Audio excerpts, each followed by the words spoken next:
안녕하세요. 김원준입니다. 국가보훈처는 어제 감사 결과를 발표하고 박승춘 전 보훈처장을 수사 의뢰했습니다. 총선과 대선 직전 박정희 유신 독재에 저항했던 민주화운동을 빨갱이 책동이라고 교육하는 DVD를 국정으로부터 받아 배포하고 청와대 지시와 정경련의 지원을 받아서 세월호 특조위 해체 시위와 같은 관제 데모에 동원됐던 고엽제 전후에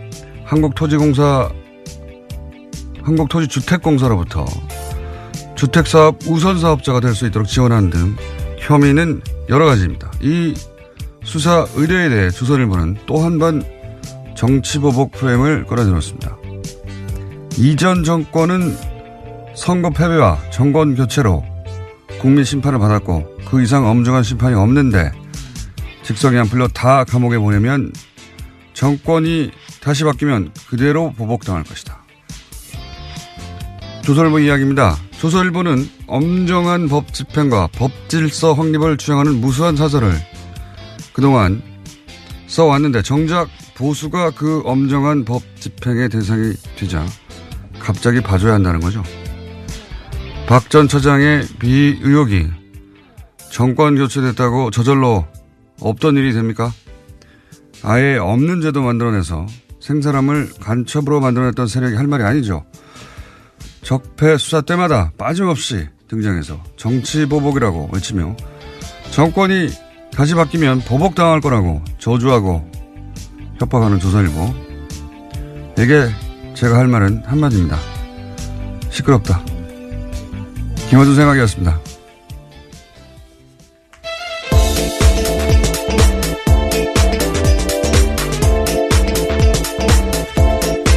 시사인의 김은지입니다. 자, 또 오늘도 참 다이나믹한 한국이에요.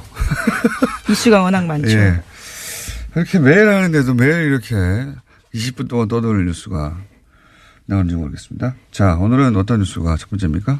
네, 어제 국군기무사령부가 국방부 댓글조사 TF를 감청해서 압수수색 계획을 미리 알았다라는 뉴스 전해드린 바가 있는데요. 군 기무사가 이를 인정했습니다. SBS 보도 직후에 이석구 기무사령관이 의혹을 전면 부인한 것과는 전혀 다른 태도인데요. 하지만 기무사 쪽은 수사를 방해할 의도는 아니었다라고 해명하고 있습니다. 그러니까 감청 자체도 합법적인 업무였다라고 주장하고 있는데요. 승인된 회선으로 감청하는 가운데 조사 TF가 별도의 전화를 사용하지 않았기 때문에 자연스럽게 감청이 이뤄졌다라고 주장하고 있습니다. 자연스럽게 감청이 이뤄졌다.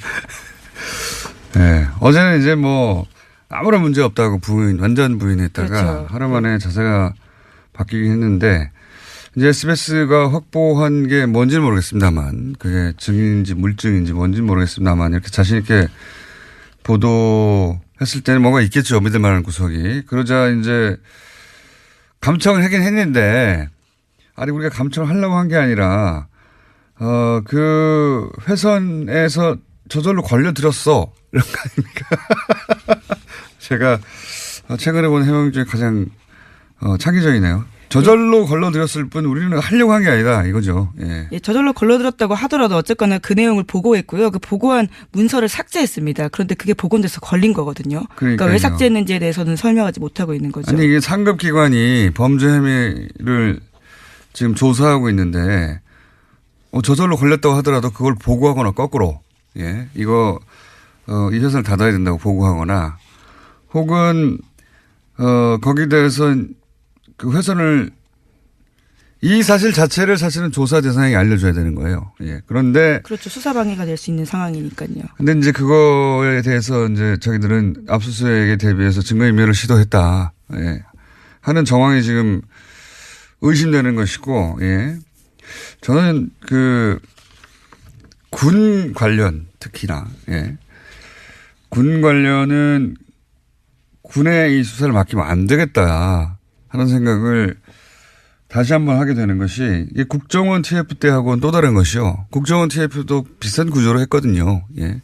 위원회 만들어서. 지금 그 국방부 TF가 하는 거 아닙니까 이게? 예, 그렇죠. 지금 거기서 먼저 하고 있는 겁니다. 네. 근데 그 기억을 되돌려 보면 국정원 때는 중간중간에 발표하고 중간중간에 수사 의뢰하고 이런 일이 이루어졌었어요. 근데 이제 국방부 TF는 수사 의뢰가 한 건도 없지 않습니까? 네, 오늘 아침 한겨레 신문이 그렇게 보고했는데요. 자체 조사를 통해서 수사 의뢰하거나 관련 자료를 검찰에 보낸 적도 없다라고 합니다. 심지어 검찰의 자료 요청에 대해서 보안 등의 이유로 거절당하는 사례가 많았다라고 합니다. 그리고 제일 제가 어처구니 없는 게 예를 들어 수사관이 가요. 그러면 가장 먼저 하는 게 요즘은 하드를 뜬다고 하죠. 예, 디지털 증거들이 워낙 많아서요. 문서를 다 거기서 작업하는 게 요즘 누가 손을 씁니까? 예. 하드를 뜨는 이미징 작업을 해야 되는데 아예 이미징을 못하게 하니까 그 옆에 서가지고 거기서 압수수색을 해도 이미지를 뜨는 게 아니라 그 PC에 앉아가지고 검색하고 있어요. 검색.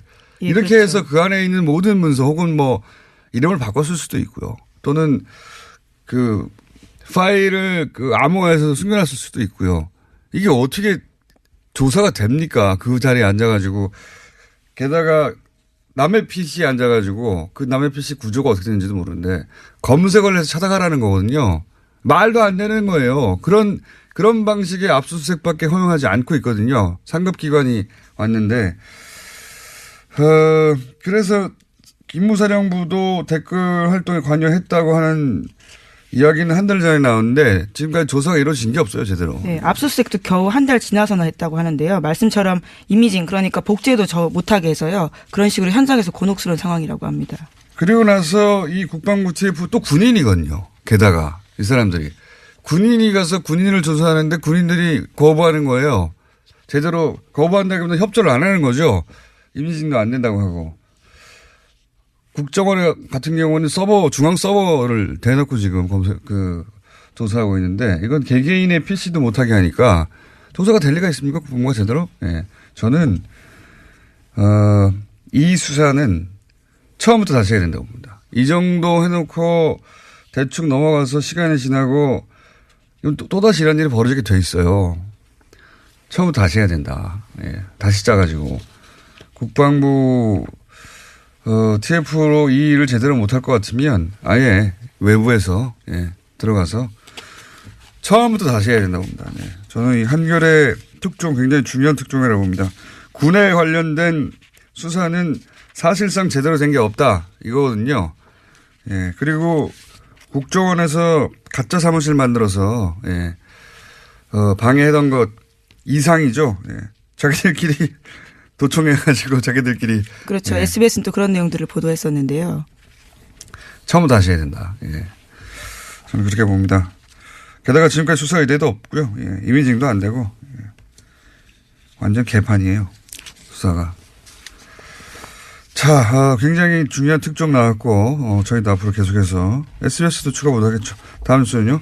네, 임종석 대통령 비서실장의 아랍에미리트 행과 관련해서 계속해서 여러 가지 보도들이 나오고 있는데요. 오늘 아침에 중앙일보에서 좀 자세한 내용들이 나왔습니다.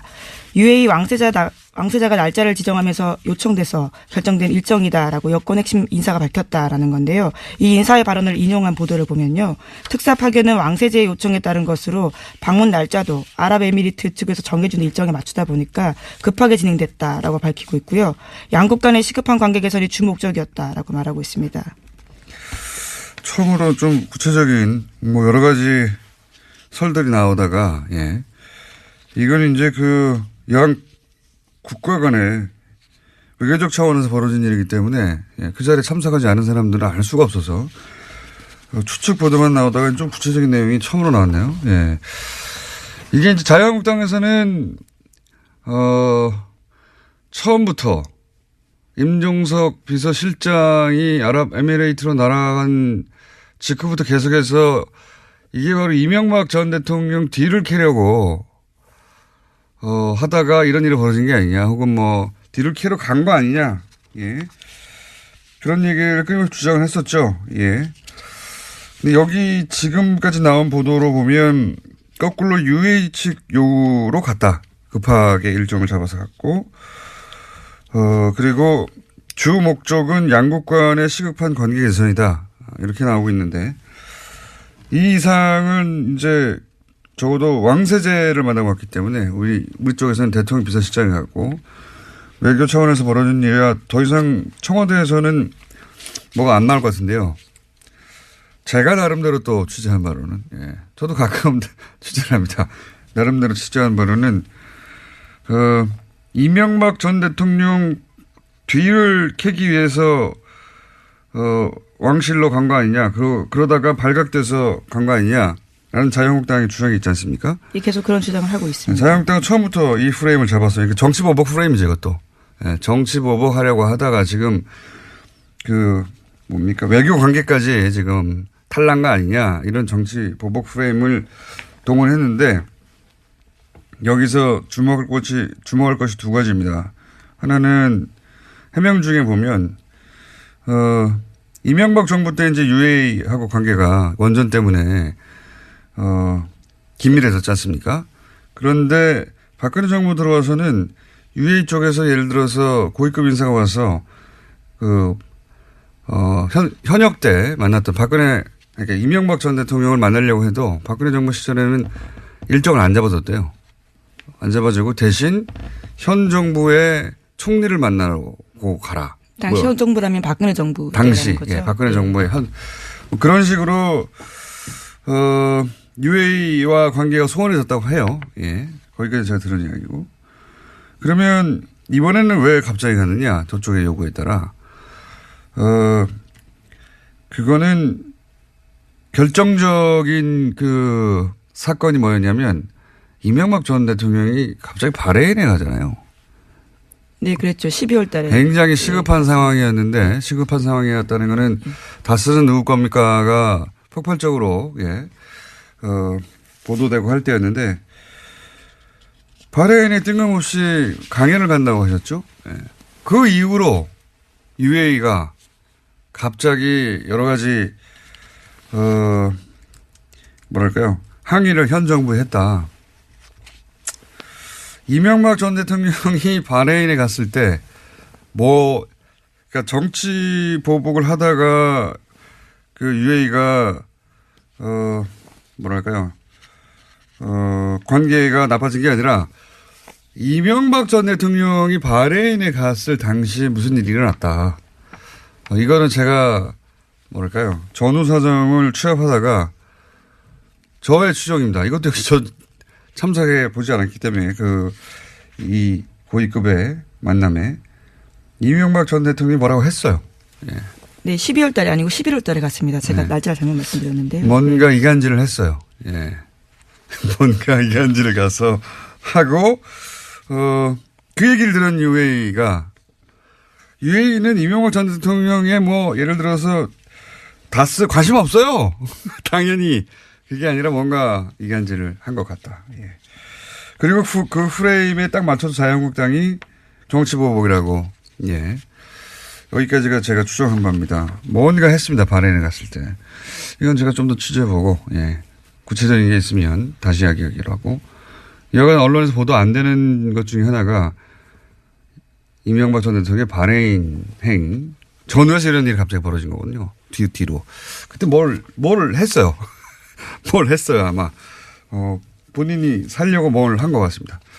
자, 다음 순요. 네, 다스 실소유주와 정호용 전 BBK 사건 특별검사에 대한 고발 사건 기억하실 텐데요. 아직 기초조사조차 이루어지지 않았다라고 오늘 아침 한겨레 신문이 보도했습니다. 검찰이 고발장 접수 뒤 2주가 되도록 고발인 조사조차 하지 않았다라는 건데요. 정호용 전 특검의 공소시효는 2달 남짓 남았다라고 합니다. 이건 하지 않을 수 없어요. 예. 물론 검찰로서는 부담스럽겠죠. 검찰이 주도한 특검이었는데 그때 120억 비자금 나왔는데 심지어는 돌려줬다는 거 아닙니까? 예. 그리고 이 건은 이미 증인도 너무 많고. 그렇죠. 예. 그 당시 사라진 돈과 관련된 계좌로 의심되는 것도 나와버렸고 수사가 반쯤은 언론에 의해서 진행됐어요. 예. 하지 않을 수는 없다고 봅니다. 근데 이제 아직도 고발인 조사조차 하지 않았다고 걱정하는 거죠, 한겨레는. 예, 시간이 얼마 남지 않았기 때문에 이런 보도가 나오는 것 같습니다. 어쩌면 조용히 하고 있을지도 모르고. 공소시효가 2달, 예, 석 달도 안 되거든요, 이제. 예. 2월 23일까지라고 합니다. 하지 않을 수 없을 거라고 봅니다, 저는. 예. 여하간 아직은 발동이 안 걸리고 있다, 이런 뉴스고요. 다음 뉴스는요? 네, 최순실 씨가 어제 이재용 삼성전자 부회장의 항소심 증인으로 나왔습니다. 그 자리에서 특검팀의 질문에 짜증으로 일관해서요. 재판부의 제지를 받기도 했는데요. 재판부는 최 씨가 특검 질문을 끊고 말을 하면 끝까지 듣고 대답을 해라라는 증언 태도를 질책했습니다. 최 씨가 특검에게 오히려 질문을 할 때에는 오늘은 특검 질문에 증인이 대답하러 나온 자리다라면서 언성을 높이기도 했습니다. 최순실 씨 발언은 전달할 필요가 없어요. 예, 다 부인이거나 말도 안 되기 때문에 그 공판에서 인정은 딱 하나죠. 왜냐하면 통화 내역이 있기 때문에. 네, 박근혜 전 대통령과 통화한 내용이요. 근데 이제 거기 보면 이제 2개월치밖에 거기는 없는데 어제 제출된 것은 거기 보면 2개월 동안 문자를 한 번도 하지 않고 오로지 통화만 260번 가까이 했습니다. 260번 가까이. 그러니까 이게 이제 날짜로 나눠보면 하루에 4번 이상 했단 말이죠. 4번 이상 했는데 생각해보면 사람이 깨있고 활동하는 시간이 한 12시간 주로 보다 보면 3시간마다 한 번씩 전화한 거예요. 하루. 매일매일 주말도 없이. 이게 친해서 할 수 있는 통화의 주기가 아니거든요. 이건 단순히 친한 게 아니고 매일매일 어떤 업무가 있었던 겁니다. 대통령과 최순실이 당시에 처리하거나 논의해서 결정할 업무가 있으니까 매일 3시간 간격으로 계속 통화하죠. 하루에 4번 이상씩. 이게 어떻게 단순 안보 3시간마다 안보가 궁금합니까? 하지만 최순실 씨는 어제 사적 대화였고 업무 관련 얘기는 없었다라고 주장하고 있긴 합니다. 이렇게 말하는 건 다 뒤집어서 생각하시면 되는데, 예. 이건 업무 전화죠. 업무 전화. 그걸 매일 한 겁니다. 하루에 3시간에 한 번씩. 본인도 이렇게 이야기하긴 했는데요. 260번 가까이 한지는 모르겠지만 자주 할 수도 있지 않느냐라는 이야기했습니다. 자주가 통상의 범주를 이거는 연애에 불타는 사람들도 이렇게 할 수는 없어요. 예. 만약에 연애로 3시간에 한 번씩 매일매일 이렇게 온종일 1년 내내 한다면 미친 거죠. 이 업무였다. 자, 다음 순요. 네, 지난 정부에서의 문화계 블랙리스트가 감사원 결과보다 6배 이상 많다라는 발표가 나왔는데요. 그러니까 2,670건에 달한다라는 겁니다. 문화체육관광부 산하의 민간합동 진상조사위에서 어제 발표한 내용인데요. 이것도 중간조사 결과에 불과합니다. 여기에는 새로운 작품들이 또 들어가 있는데요. 최승호 MBC 사장의 다큐멘터리 자백, 장강명 작가의 소설 한국이 싫어서 등이 포함됐습니다. 이게 이제 국정원 아이오 정보관이 와서 요구했다는 거 아닙니까? 예를 들면 영화 같은 경우는 영화진흥위 와가지고. 예. 네, 구체적인 진술도 있습니다. 국정원 비판한 내용이 있기 때문에 가장 큰 문제가 된다. 이렇게 이야기했다고 합니다. 그런데 이것도 역시 진상조사위 외부에서 만들어진 위원회가 감사원 결과보다 더 많이 밝혀내고 있거든요. 국방부도 마찬가지입니다. 예. 국방부 무슨 용관의 통뼈입니까? 다 대한민국 내부에 있는 감시를 받아야 되는 군이라고 해서 다 빠져나가고 하면 안 되는 거, 절대 안 되는 거죠. 그래서 숨어서 그런 것만 조직 만든 거잖아요. 거기가 안에 숨겨가지고 군에 그 특성을 이용해서 처음부터 다시 시작해야 돼요. 네. 어쨌든 감사원 감사 결과보다 몇 배나 많은 숫자가 있더라. 예, 국정원이 그렇게 했다. 뉴스고요. 예. 자, 시간이 별로 없기 때문에 리얼도 있고. 자. 네, 제목만 말씀드릴까요? 제목만 해도 우리가 제목만 말하고 끝나진 않잖아요. 네. 잘 골라서 하나 두 개 정도 얘기해 주세요. 네, 삼성 이건희 회장의 차명 계좌에 대해 과세해야 한다는 정부의 자문기구 결정이 나왔는데요. 삼성 특검 수사에서 드러난 차명 계좌 양만 4조가 넘습니다. 이에 대해서 처음으로요, 정부가 이것을 과세해야 된다라고 밝힌 겁니다. 이것도 위원회예요. 그렇죠. 금융위는 사실상 삼성 편이었거든요. 예. 과세의 액수가 결국 금융위의 주장대로 하자면 얼마 되지도 않는 4조 4천억 전체 대상이 아니라 이었는데 역시 여기도 마찬가지로 외부 금융위가 그거 아니다. 자문기구죠. 자문기구. 예, 정부 자문기구인데요. 금융행정혁신위원회에서 결정했습니다. 위원회. 금융위는 정부 당국은 금융당국은 삼성 편의 결정에 가깝게 했다면 위원회가 나서서 그거 아니지 않냐고. 예. 국방부 다시 해야 된다니까 이런 식으로. 예. 그래서 삼성에 대해서 제대로 과세하라는 위원회 결정이 권고사항이 나왔고요. 예. 하나만 더 하면 네, 바른정당과 합당을 추진하는 국민의당 그거요? 안철수 대표가 어제 긴급 기자회견했습니다. 연말까지 전체 당원 투표로 합당 여부를 결정하자라고 제안했고요. 부결되면 당대표에서 물러나겠다라고 밝혔습니다. 그렇군요. 이건 저희가 이제 2부, 3부 연속으로 인터뷰가 있기 때문에 구체적인 내용은 뭐 각자 찬성파와 반대파 얘기를 들어보면 될 것 같은데, 근데 이제 이 보도를 하면서 이 합당 시도죠, 사실은. 예. 이 통합은 원래 같이 있다가 헤어졌다가 다시 만날 때 그런 표현을 쓰는 게 적합한 것 같고, 이건 서로 완전히 다른 당이 합당하는 거죠. 그러니까 합당 시도라고 보는데, 저는 이 합당 시도의 성격 규정을 안 해줘서 저 나름대로 성격 규정을 해보자면, 성격 규정이 제일 중요한 것 같은데, 이거는 보수 재편이죠. 보수 재편. 보수를 재편하고자 하는 큰 프로젝트의 첫 부분이 실행되고 있다. 저는 그렇게 성격 규정하는데, 왜냐하면 국민 바른 각각 39석, 11석 합치자 그런 당대당 합당 시도 그런 계획이라면 이렇게 안 하죠. 왜냐하면 보통 합당은 몸집 부풀리기거든요. 예. 근데 11석, 39석이 지금같이 진행돼서는 그대로 유지되기 어렵단 말이죠. 오히려 거꾸로 당이 쪼그라들 수도 있어요. 합당을 해놓고 원래 당보다 숫자가 줄어들면 합당할 이유가 없잖아요. 그러니까 이건 당대당 합당의 차원에서 보면 안 되고, 그렇게 해서 그리고 있는 목적하는 뭐가 뭐냐. 보수 재편이라고 하는 큰 프로젝트의 일환인데, 여기서 이제 중요한 건 안철수 대표 혼자서 그런 큰 프로젝트를 다 할 수 있느냐? 없거든요. 당연히. 사실은 그런 큰 프로젝트에 포함될 사람, 저쪽에서도 유사한 그림을 그리는 사람들이 있고, 그 이해하고 안철수 대표 이해가 맞아떨어진 거다. 정치가 혼자 되는 게 아니기 때문에. 그런 관점에서 이 시도를 봐야 한다. 뭐 정치에서 만나고 헤어지는 건 다반사인데, 이 만남과 헤어짐의 성격은 그렇게 보수 재편이라고 하는 프로젝트에 안철수 대표와 또 저쪽에서 그런 시도를 하는 사람들이 있겠죠. 이해가 맞아떨어진 것이다. 그리고 이 합당 시도를 그래서 어떤 프레임으로 보수가 보도하느냐를 보면, 뭐랄까요. 이 합당 시도의 성격 규정을 다시 한번 할 수 있어요. 원래 프레임이라는 게 단어 선택부터 시작되는 거거든요. 서민행복 홍밥이라고 하면 딱 프레임이 잡히는 거잖아요. 근데 이 합당 시도를 대단히 여러 가지 단어로 보도할 수 있습니다. 예를 들어서 무리수, 강행, 또는 파국, 뭐 이렇게 보도할 수도 있고요. 지금 대부분은 정면 돌파, 승무수 이렇게 보도하거든요. 예. 사실은 단어 선택부터 안철수, 보수 매체들이 특히 안철수 대표의 선택을 긍정적으로, 긍정적인 언어로 보도하죠. 예. 얼마든지 정반대로 보도할 수 있습니다. 문재인 대통령이 야당 반대하는 인사를 임면할 때 대통령 임명권임에도 불구하고 어떻게 보도했습니까? 강행이라고 보도하죠. 정면 돌파라고 보도하는 언론 찾아보세요. 없어요. 강행이라고 했지. 여기 강행의 뉘앙스는 부정적이거든요.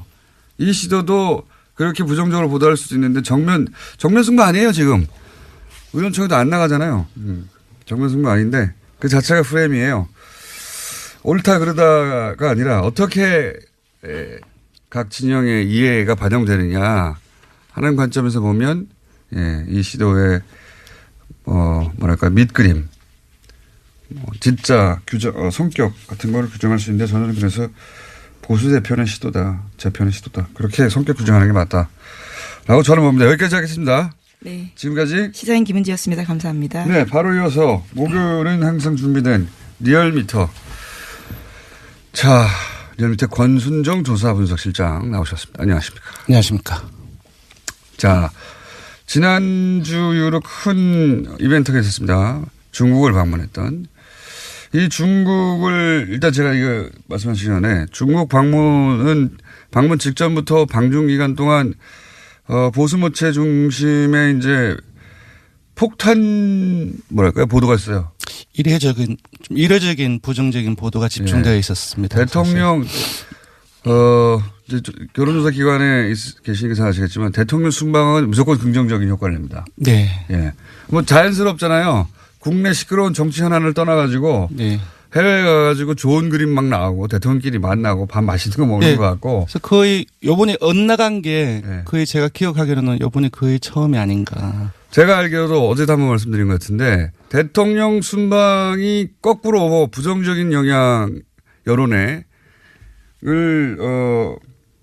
낸 것은 제가 기억하기로는 처음이에요. 근데 이제 그게 그래서 제가 계속 악의적이라고 했는데 순방 첫날부터 계속해서 부정적인 보도만 쏟아냈거든요. 보수 매체에서 혼밥 이거 시작해가지고 엄청난 숫자의 부정적인 보도 홀대 혼밥을 네. 보수 매체가 정말 폭포수 같이 쏟아냈어요. 예, 선전적인 단어 뽑기가 상당히 많이 나온 것 같습니다. 실제 그래서 이제 저는 방중 기간 동안은 뭐가 뭔지 모르는 채 아마 일반인들이 이 혼밥과 홀대 보도를 엄청나게 흠뻑 젖었죠. 예. 종편도 말할 것도 없고요. 그래서 이제 지지율이 실제 타격을 입었죠. 네, 실제 타격이 입었습니다. 최근 3주 동안에 조금씩 하락을 해서 73%에서 지난주에는 68.6%로 떨어졌습니다. 예. 근데 이제 이게 시간이 지나고 좀 여유를 갖고 보도를 되돌아보고 사실관계를 유권자들 시민들이 확인해 보고 그러면서 이게 다시 상승할 거라고 저는 예상했었거든요. 어떻습니까? 네, 소개해 드리겠습니다. 이번 주에는 금방 말씀드린 것처럼 최근 3주 동안 하락세가 멈추고 지난주에 지지율을 유지했습니다. 0.1%포인트 상승했고요. 68.7%입니다. 부정평가는 0.3%포인트 하락해서 25.4%입니다. 오히려 하락했군요. 이제 다시. 예. 그 일간으로 보면 월요일에 67.7%로 지난주 금요일에 많이 떨어졌지만 지난주 금요일에 비해서는 소폭 상승한 그 수치이고요. 화요일에는 69.1% 그리고 수요일에는 68.1%로 살짝 떨어졌습니다.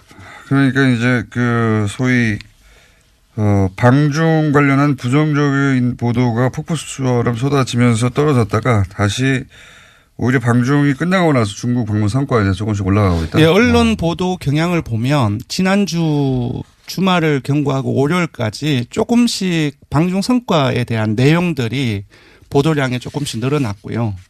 그리고 야당과 언론 일부의 이제 그 중국 방문에 대한 부정적인 보도에 대한 이 자체가 공정한지 공정하지 않은지 논란도 월요일에 많이 SNS를 통해서 돌았습니다. 그런 보도는 저희밖에 안 했어요. 집중적으로. 예. 이거 홀대론 자체가 거짓말인 것 같다. 혹은 제대로 보도하지 않은 것이다. 악의적인 프레임이다라는 보도는 집중적으로 한 것은 저희밖에 없긴 한데 여하간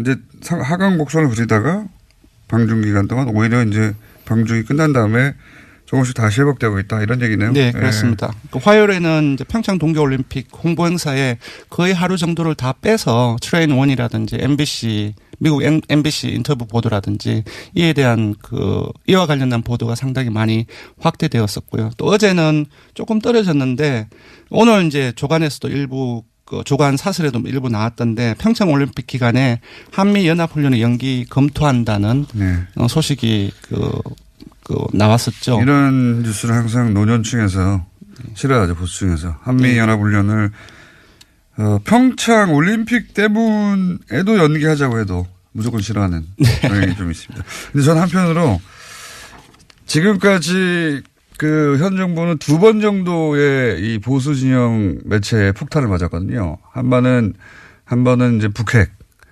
그리고 이번엔 방중. 예.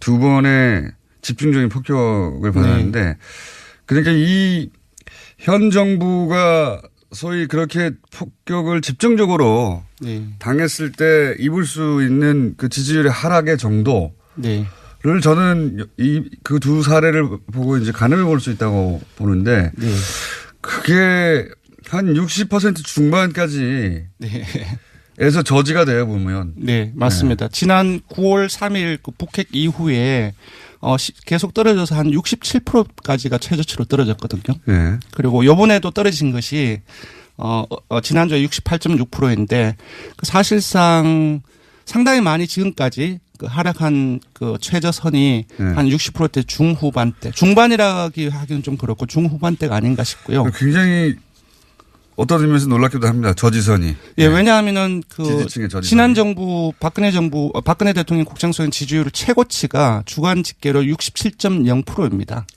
그쪽 그런 것들을 최고치하고 감안을 이쪽 하면 최저치하고 예, 차이는 있지만 그래도 전반적으로 그 최저치하고 지금까지의 최저치보다 이전 정부의 최고치보다 높다는 것은 조금 생각해 볼 부분이 있는 것 같습니다. 지지층을 굉장히 단단하게 결속한다. 왜냐하면은 이런 일이 있으면 다시 또 지지층 결집을 해요. 네. 이탈도 하지만. 네네. 예, 지지층 결집도가.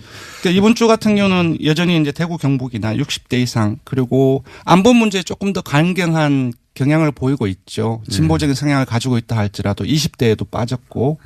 근데 하지만 이제 세부 분석을 해 보니까 문 대통령의 그 핵심 지지층은 민주당 지지층이나 19대 대선에서 문재인 대통령을 찍었던 사람들이거든요. 이쪽에서의 지지율은 거의 변동이 없거나 그리고 이번 주 민주당 지지층에서는 오히려 소폭 올랐습니다. 그래서 뭐 역결집을 보이고 있다라고는 분석하기는 좀 힘들지만 이러한 어떤 부정적인 보도가 확대되는 과정 속에서도 핵심 지지층은 거의 변화가 없다라고 볼 수 있을 것 같습니다. 이게 이제 보수층에서 그러니까 보수 세력에서 이제 공략하기 굉장히 어려운 포인트가 이런 거죠. 그렇습니다. 예. 그러니까 분명히 폭탄을 쓸 수 있는 걸 다 썼는데 예, 더 이상 하락하지 않는 거. 왜냐하면 핵심 지지층의 전체적인 어떤 규모가 상당히 이제 넓다는 거죠. 그렇기 때문에 전체 지지율도 이런 상황에서도 많이 빠지지 않는 것 같습니다. 자, 정당 지지율은 수치만 간단하게 짚고요. 매번 뭐 0점 몇 이런 수준이기 때문에. 예, 정당 지지율은 원내 주요 정당, 그러니까 4당이 정의당을 제외하고 일제히 하락세를 보였습니다. 수치를 알려드리면 민주당은 0.8%포인트 하락해서 51.1%이고요. 한국당은 지난 3주 동안은 조금씩 올랐는데 이번엔 0.2%포인트 하락해서 18.5%입니다.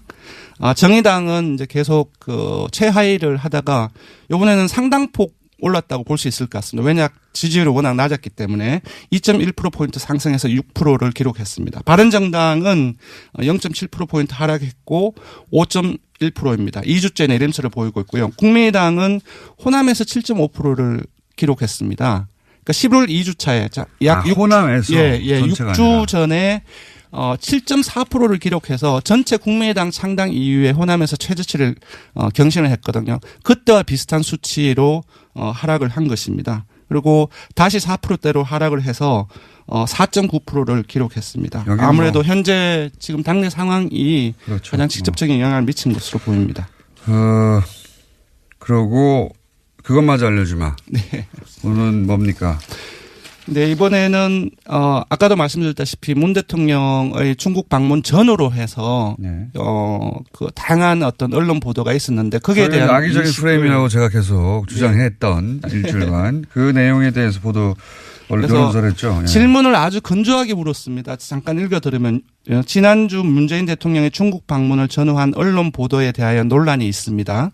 선생님께서는 문 대통령의 중국 방문 관련 언론 보도에 대해서 어떻게 생각하십니까? 이렇게 물었습니다. 우리 언론이 문 대통령 중국 방문을 어떻게 했느냐. 왜냐하면 질문의 공정성이라는 말이 들어가면 공정성이라는 말 들어갔다는 그 자체로 불공정했나라는 편견을 가지고 싶기 때문에 그냥 아예 질문에서 그런 부분들을 완전히 빼고 다 건조하게 처리를 했습니다. 언론 보도에 대해서 어떻게 생각하느냐. 네, 그렇습니다. 그랬더니 불공정했다라는 응답이 67.9%가 나왔고요. 반면 공정했다는 응답은 20.9%로 3배 이상이 불공정했다는 인식이 많은 것으로 나타났습니다. 사람들도 아는 거예요. 네. 이건 그냥 뉴스공장 청취층을 대상으로 한 게 아니고 그렇습니다. 일반 여론조사를 한 거거든요. 네. 그리고 조금 더 볼 것은 전혀 공정하지 않았다. 그러니까 아주 강하게 불공정성에 대한 비판 의식을 가지고 있는 사람들이 42.4%나 된다는 겁니다.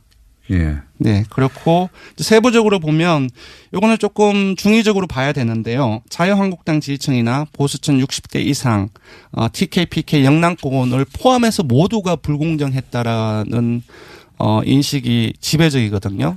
특히 자유한국당을 보면 이건 좀 신기한 일이네요. 예, 왜냐하면 질문을 어떤 편향이 들어갈까봐 뺐잖아요. 그런 부분들 어떤 누구에 대한 공정성이 여기서 문제가 되는데 일부 자유한국당 지지층 응답자들은 자유한국당 지지층의 생각 기준으로 해서 응답한 부분들도 배제하기는 힘들다. 그럼에도 불구하고 공정성 논란 이 부분들이 문재인 대통령 청와대 현 정부에 대한 공정성의 논란이 사실상 많이 확대되었기 때문에 수치 자체 전체적인 수치 자체는 조금 낮게 볼 수는 있겠지만 전반적인 경향을 이렇게 봐야 될 것 같습니다. 네, 말이 너무 길어요. 네. 단순하게 합시다. 그러니까 네. 중국 관련 언론 보도가 불공정했다가 67.9%고 공정했다가 20.9%. 네, 그러니까 그렇습니다. 굉장히 이례적인 겁니다. 예. 대통령의 해외 순방 관련해서 국민들이 언론 보도를 불공정하다고 느낀다는 게 대단히 이상하고 이례적인 거고요. 그리고 네. 그걸 누군가가 모든 미디어가 우리는 그때 불공정했어라고 보도하지 않는데도 불구하고 불공정했다고 느끼는 거죠. 예. 그렇습니다. 여기까지 하고요. 네, 예. 조사 개요를 불러드리겠습니다. 예. 이번 주중 조사는 TBS 의뢰로 이번 주 월요일부터 수요일까지 조사를 했습니다. 전국 19세 이상 성인 1,508명을 대상으로 했고요. 유무선 전화면접과 자동응답 혼용 방식으로 실시했습니다. 표본 오차는 95% 신뢰 수준 플러스 마이너스 2.5%포인트, 응답률은 4.3%였습니다. 리얼미터 권순정 조사분석 실장이었습니다. 고맙습니다.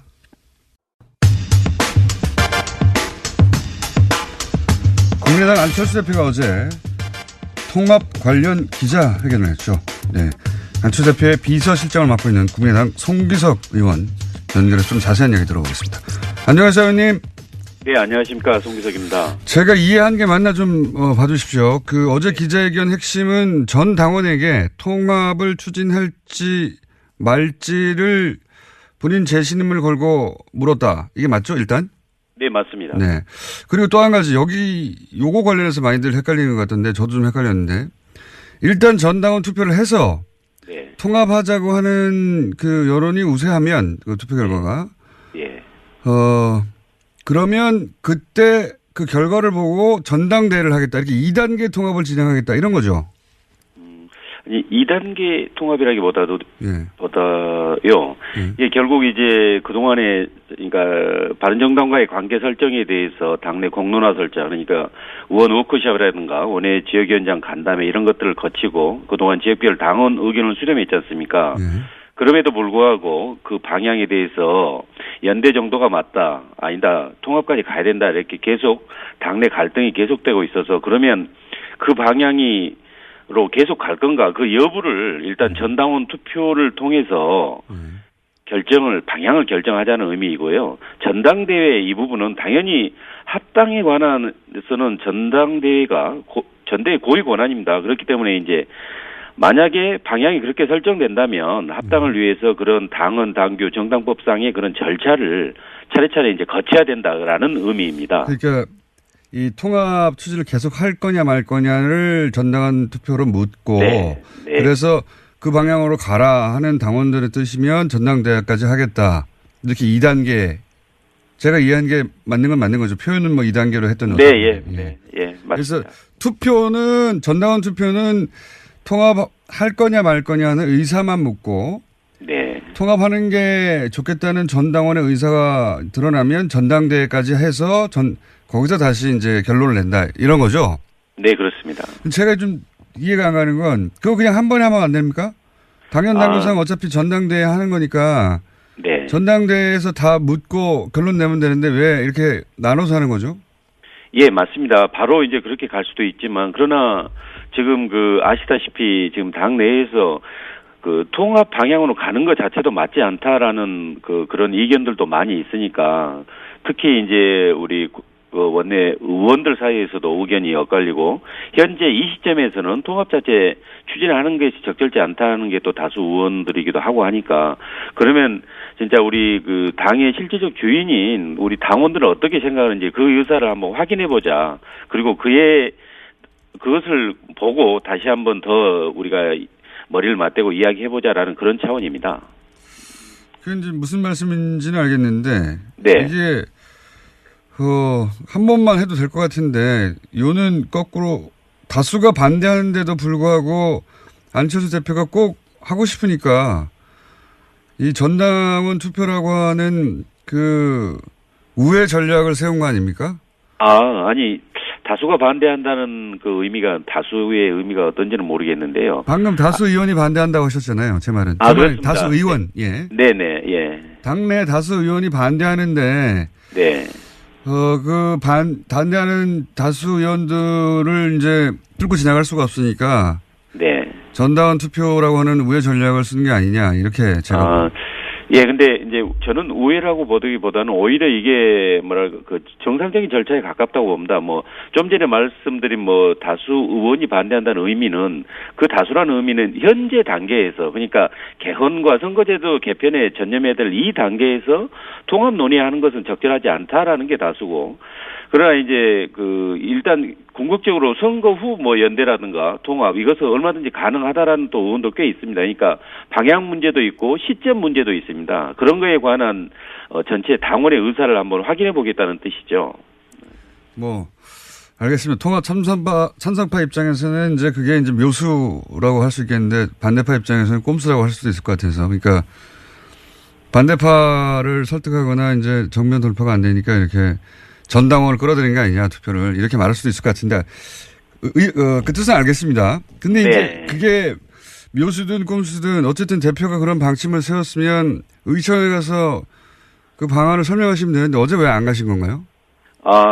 어제 같은 경우는 사실은 이제 약간 한 가지 오해가 있는데 이게 이제 의총이 결정되니까 그 전에 뭐 그 방향에 대해서 전당원 투표를 통해서 한번 확인해 보겠다라고 뭐 기자회견을 한 거 아니냐. 그런데 사실은 제가 알기로는 이렇게 지역별 당원 의견 수렴 절차까지 다 마쳤기 때문에 원래 그때 어제 오전 정도로 예정돼 있었던 걸로 압니다. 다만 그제 이제 의원총회가 중도파 의원들 몇 분이 요구를 해서 갑자기 결정된 거고요. 다음에 이제 의총 참석에 관해서는 저도 참석을 해야 된다고 이렇게 뭐 말씀을 드렸는데 오전에 기자회견을 통해서 이제 의총에서 할 말을 구체적으로 이렇게 표현했기 때문에 이제 그에 관한 방향에 대해서 다시 이제 의원들 간에 또 이제 의총 내에서 뭐 토론이 이루어질 걸로 생각하고 굳이 이미 다 이야기했다는 그런 의미, 그것 때문에 이제 참석 안 한 걸로 알고 있습니다. 예, 뭐 그런 해명은 알겠는데 이제 당의 운명을 결정하는 절차에 관해서 기자회견을 하고 의총에는 참석하지 않으면 소속 의원들이 화가 나는 건 당연하지 않습니까? 그것까지는 이해가시죠? 네, 뭐 일정 부분 저도 동의합니다. 그러니까 왜 안 오셨는지 그건 뭐 안철수 대표 본인만 아시겠지만 근데 이제 어제 기자회견에서 이런 표현도 나왔어요. 구태 정치, 기득권 정치 끝내야 한다. 네. 근데 이 40석 원내정당 대선 후보이자 당대표인 안철수 대표 자신이 기득권 정치인 아닙니까? 이제는? 예, 보기에 따라서 그럴 수 있는데 이제 안 대표께서 이제 아마 이렇게 표현한 부분은 직접 뭐 심지어 호남에 가서도 이렇게 당의 정말 혁신 방안 뭐 이런 거에 대해서 이제 의견을 들어보니까 물론 지방의원 상당수가 대다수가 이렇게 통합 방향에 대해서 반대를 하고 있지만 그러나 당원들의 또 상당수는 그 방향에 대해서도 동의하는 부분도 많다라고 이렇게 판단한 걸로 알고 있습니다. 그러다 보니까 이게 원내 의원들의 생각이 너무 개인의 입장에서 치우쳐서 주장한 거 아니냐. 그에 대한 그건 부적절하다는 이런 표현으로 알고 있습니다. 그러니까 이게 결국은 호남계 의원들을 뜻하는 거죠?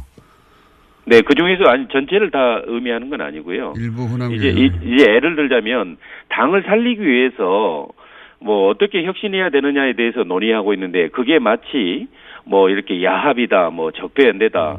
과거 3당 합당처럼 YS에 뭐 그런 거 아니다고 이야기했음에도 불구하고 그쪽으로 가는 거다. 또는 호남을 기반으로 해서 전국 정당화하는 것을 호남 버리기다. 막 이렇게 개념 규정을 지으니까 그건 아니다. 그런 표현은 적절하지 않다는 것에 대한 지적입니다. 그러니까 통합에 반대하는 사람들이 말하자면 구태 정치고 기득권 정치인가요? 저는 꼭 그렇게 보지는 않습니다. 왜냐하면 저는 이 표현 자체도 좀 지나친 표현이라고 저는 개인적으로 생각합니다. 왜냐하면 통합을 찬성하는 측이건 반대하는 측이건 결국 국민의당을 살리자, 혁신해보자, 지방선거에서 이겨보자, 그거에 대한 각자의 생각을 이야기하는 거 아니겠습니까? 그럼 이건 어떻습니까? 안철수 대표 뜻이 관철돼서 전당원 투표에서 전당대회까지 가서 합당이 됐습니다. 그런데 마지막 질문인데요. 반대했던 의원들은 동의하지 않는 당으로 소속이 바뀌어버리는 거잖아요. 그분들은 그럼 어떻게 합니까? 그때가 되면? 나가야 되나요? 아니, 이 문제에 대해서는 저는 개인적으로 그렇게 생각합니다. 다시 전 당원의 의사를 물어서 어느 정도가 그에 대한 찬성하는지 그게 나오면 그걸 놓고 다시 또 이야기하게 되면 대다수 의원들은 다 함께 할 수 있을 거라고 봅니다. 결국 거듭 말씀드리지만 우리 당이 살기 위한 혁신 방안에 대한 논란이지 이게 서로 죽이기 위한 그런 논란으로 가서는 안 된다고 봅니다.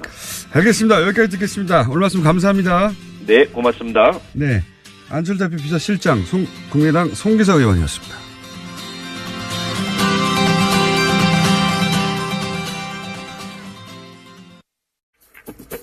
자, 오늘은 코너명 없이 그냥 박지원 코너로 하겠습니다.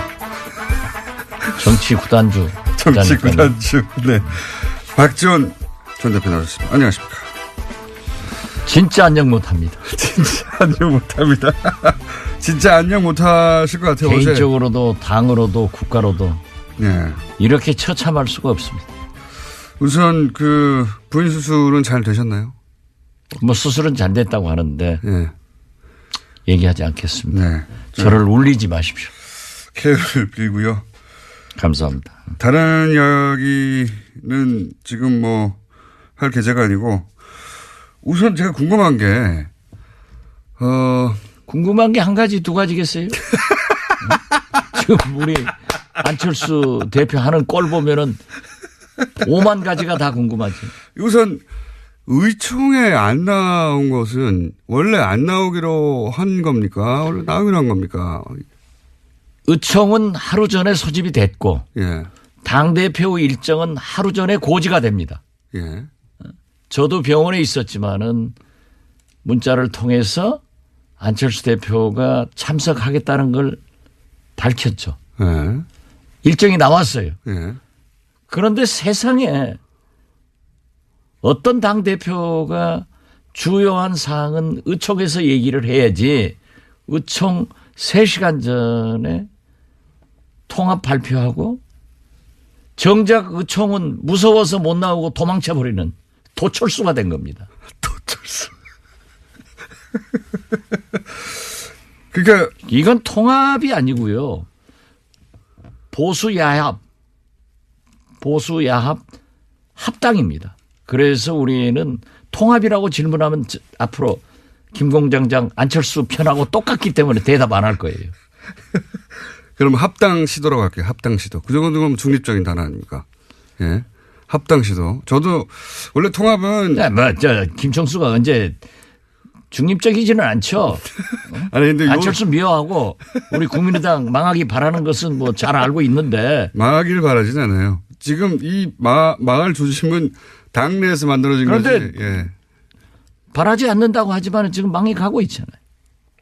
그러니까요. 제가 딱 지금 아주 기분이 제일 좋은 김총수일 거예요. 제 얼굴 표정이 그렇습니까? 아주 너무 행복해 보이네요. 대표님 얼굴도 한편으로는 행복해 보이기도 한데 제가 궁금한 것은 기자회견 미리 할 수도 있다고 봅니다. 중대한 사안은. 그런데 기자회견하고 3시간 후에 바로 달려오면 되지 않습니까? 달려왔어. 네. 의원들한테 설명하고 네. 설사 합당 반대파들에게서 많은 공격을 받더라도 당당하게 발표를 해야죠. 뭐가 무서워서 도망치고 뭐가 무서워서 피합니까? 그렇게 해가지고 앞으로 무슨 대통령 돼서 어려운 일 있으면 도망쳐버리고 이런 거 해가지고 대통령감이 되겠어요? 화가 단단히 나신 것 같은데 거기 모였던 의원들도 그런 분위기였죠. 당연히 그렇죠.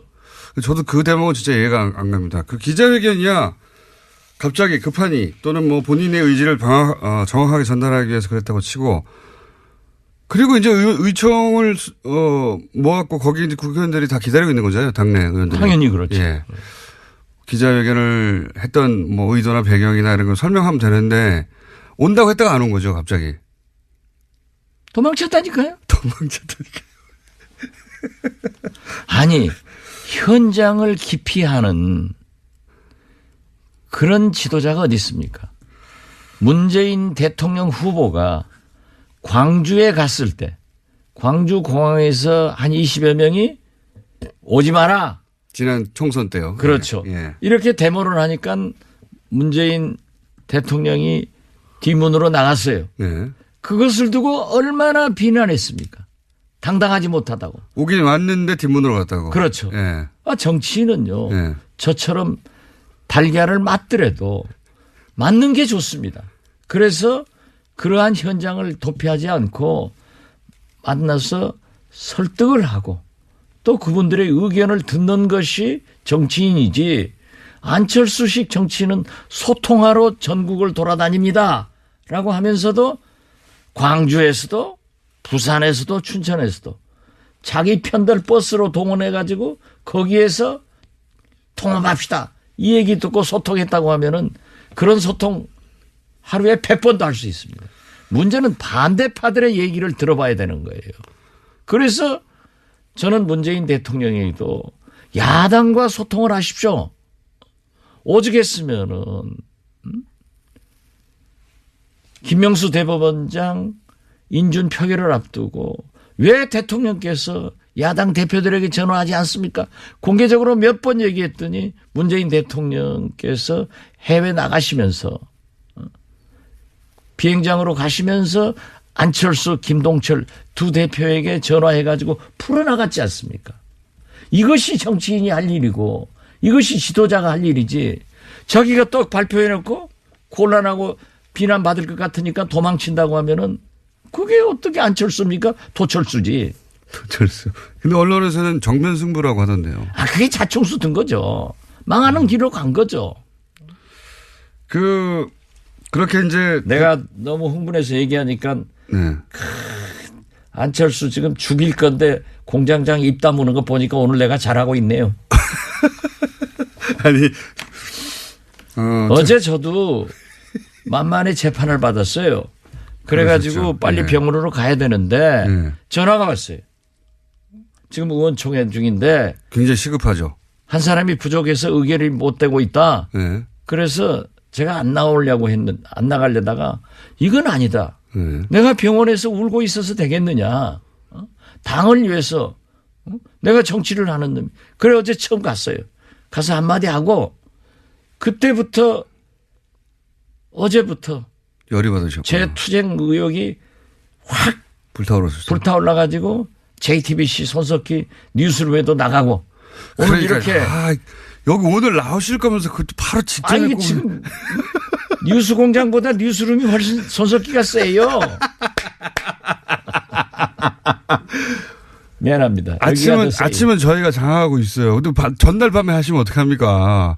그거야 지금 제가 다급하니까. 아니 당 대표가 의원총회도 안 나오고 도망치는 판국에 도망치는 판국. 여기저기 제가 지금 갈 때냐? 지금 여기서 나와서 또 다른 데 오라가면 또 갈 것 같아요. 갈 것 같아요. 이러면 안 됩니다. 기자회견할 때 적폐 세력, 구태 세력이라고 표현한 게 대표님이죠? 뭐 저를 포함해서 네. 호남계 하는데 네. 보세요. 적폐 세력과 통합하려고 하는 안철수 대표. 네. 대통령 후보 나와서 떨어진 안철수 대표. 이건 기득권 아니에요? 또 당대표 하겠다고 나선 또 대통령 보수 대연합 해가지고 야합해가지고 그 길로 가겠다고 하는 이건 말이 아니에요. 노태우 대통령이요. 안철수 대표는 과거 정치사를 모르는 것 같아요. 그런 것 같습니다. 물론 의과대학 다녔으니까 거기 공부 잘했으니까 그쪽 잘했겠죠. 나는 또 의과대학 관계는 아무것도 또 모르잖아요. 네. 그런데 노태우 대통령이 김대중 총재에게 김 총재께서 다음 대통령 하십시오 하고 3당 통합을 제의하니까 DJ는 이건 아닙니다. 이 나라 민주주의를 위해서 이건 아닙니다 하고 거절하니까 다시 노태우 대통령이 YS에게 제의를 해서 YS가 털컥 잡았어요. 그렇지만 YS는 JP건 노태우건 일격에 제압할 수 있는 엄청난 리더십을 가지고 있으니까 내각제 개헌 약속하고 3당 통합을 받아들였지만은 나중에 각서를 가지고 내각제 각서를 가지고 나와서 찢어버리면서 자기가 대통령 된 거예요. 그렇지만은 DJ보다 YS가 먼저 대통령 됐지만은 역사는 YS는 실패한 대통령, DJ는 오늘날 어떻게 세계적으로 평가를 받고 있습니까? 이게요, 그렇게 욕심낸다고 해서 영린하면 안 됩니다. 기득권 세력, 구태 세력이 어쨌든 대표님도 포함되는 것 같긴 합니다. 그렇죠? 지금 나가라는 얘기 아닙니까 이거? 몽땅 호남 출신 중진들, 예. 자기에게 반대하는 사람들은 다 기득권 나가라. 구태 세력. 예. 구태 세력. 이 표현 이 구태가 뭡니까? 구태라고 하는 것은 진짜 이게 신태가 구태 잡아먹고 있어요. 그래. 3당 야합을 해서 집권한 그 불행한 우리 정치사를 다시 반복하려고 하는 안철수 대표가 신태가 구태보다 훨씬 나쁜 거예요. 나는 구태를 인정합니다. 그렇지만은 제가요. 아니 보세요. 예. 저처럼 예. 개혁에 몸을 던진 사람 없습니다. 저는 그 국회의원들이 매년 하는 출판 기념회 한 번도 안 해봤습니다. 저는 모든 관훈상제 한 번도 오픈해 보지 않았습니다. 제가 만약 출판 기념회 관훈상제 다 오픈해서 했으면은 1이 10억씩 들어왔을 거예요. 저는 안 했어요. 하죠. 예. 실제로 제가 아무것도 안 했어요. 예. 그거 유명합니다. 제가 안 하시는 걸로. 뭐 DJ에 우리 동교동에 음흉한 그런 과거의 정치가 있었어요. 예. 그러나 제가 모시기 시작했던 DJ는요. 정치자금 가져오는 건 다 법에 의거해서 반환시켰어요. 그러니까 저는 과거에 그러한 것을 인정을 하지만은 저는 하지 않았고 제가 알고 있는 DJ도 그런 일을 안 했기 때문에 제 걸린 거 없잖아요. 저를 검찰에서 정권에서 다 잡아놓으려고 했지만 항상 저는 승자였지 패자는 아니었어요. 뭐가 구태입니까? 좋은 구태는 지켜나가야 되고 신태 더 나쁜 짓 하는 것은 악태지. 오늘 제가 박지원 대표님 오래 알았는데 이렇게 눈에 살기가 거의 살기 수준으로 초롱초롱 원래 선거하실 때 모든 사람이 피곤해 하실 때 박지원 대표님은 성공을 하면 나는 힘이 나 하시는 분이거든요. 아, 그렇죠. 네. 근데 그 이상의 아주 그냥 에너지가 그냥 뿡뿡뿡 나오고 있습니다. 유창선 박사가 SNS에 글을 올리는 걸 읽어보니까 네.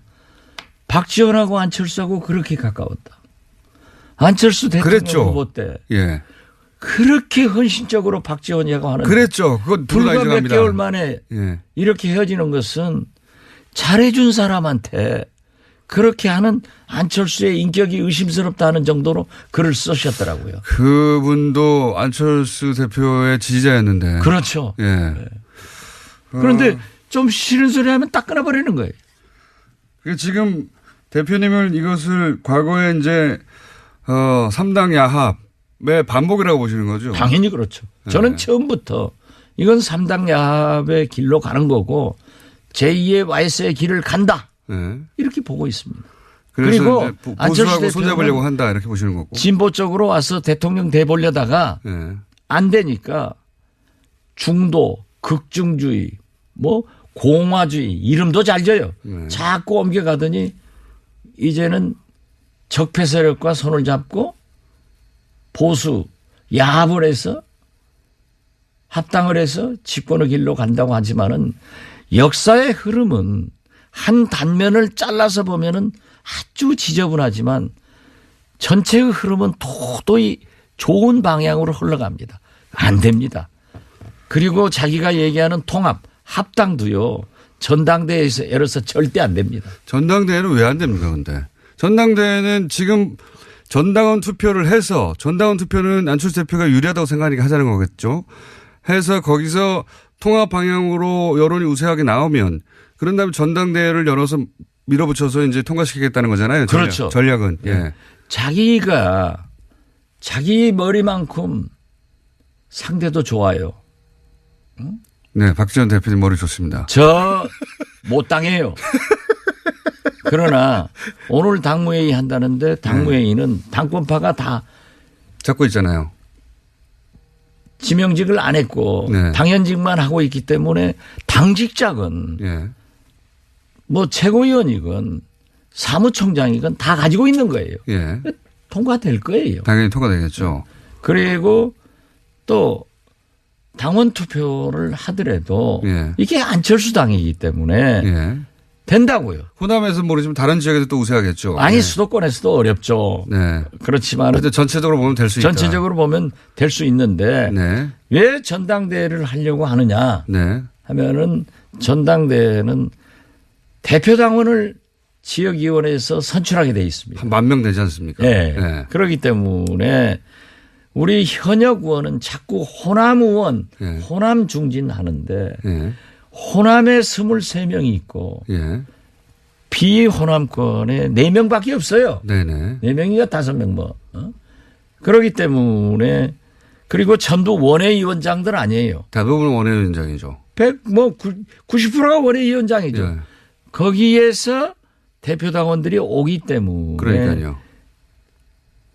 될 수 있다. 그러니까 이렇게 하지만은 한마디로 말해서 호남 지역은 불리하지만 다른 원외위원장들은 대표당원을 그쪽에서 뽑으니까 틀림없이 그쪽에서는 통합하라고 하는 사람들을 많이 뽑아서 보낼 또 테니까. 호남에도 예. 20% 지지 세력이 그러니까요. 있죠. 그래서 합쳐서 안철수 당이니까. 그러나 그 전당대회를 소집하는 절차 예. 그리고 진행 예. 이런 것에서 그렇게 용이하게 안 됩니다. 저는 전당대회는 절대 열 수가 없다. 그렇게 보십니까? 그렇게 보면은 안철수 대표는 공중으로 날아갑니다. 전당대회는 대표님이 아시는 절차나 실제 진행 방식이나 혹은 뭐 그 인원의 규모나 여러 가지 사정상 전당대회까지 가는 것조차 어렵다 이렇게 보시는 거죠? 그렇습니다. 예. 정치를 많이 하시는 분이니까 눈에 이렇게 아니, 훤히, 그리고 훤히 보입니까 이게? 안철수 대표가 예. 그렇게 보수 대야합 합당하고 싶으면 나가서 해야죠. 왜 나무집에서 하려고 아니 스님이 절이 싫으면 절이 떠납니까? 스님이 떠나셔야지. DJ도 예. YS하고 있을 때 싫으니까 나와서 창당했잖아요. 예. 이것이 정치사고 이것이 인간 만사고 도리입니다. 내가 싫으면 나가서 하지. 데리고. 호남의 유권자들은 필요한데 호남에서 안철수 대표의 이 지금 합당 시도를 반대하는 사람만 당을 나가달라는 거죠. 안철수 대표는. 근데 당을 나가실 생각이 없는 거죠. 아니 예. 주식회사 회장도 대표이사도 마음대로 못합니다. 주주의 승인을 받아야 돼요. 예. 이게 주식회사가 아니에요. 장사꾼이 하는 게 아니에요. 안랩이 아니에요. 이게 무슨 CEO도 주면 못해요. 그러면은 이 정도의 지능을 가지고 이건 말이 아니에요. 오늘 많은 단어가 새로 나옵니다. 그리고 DJ를 말할 자격이 없어요. 안철수는. 이거 없습니까? 어제도 얘기했던데요. 김대중 안철수 정부는. 대표가 마치 DJ를 이어가는 것 같은데 예. DJ는 보수 야합 합당을 거부했습니다. 이걸 3당 당시에 3당 합당과 같은 선상에서 보시니까 그걸 거부했던 김대중을 어떻게 거론하느냐? 그렇죠. 네.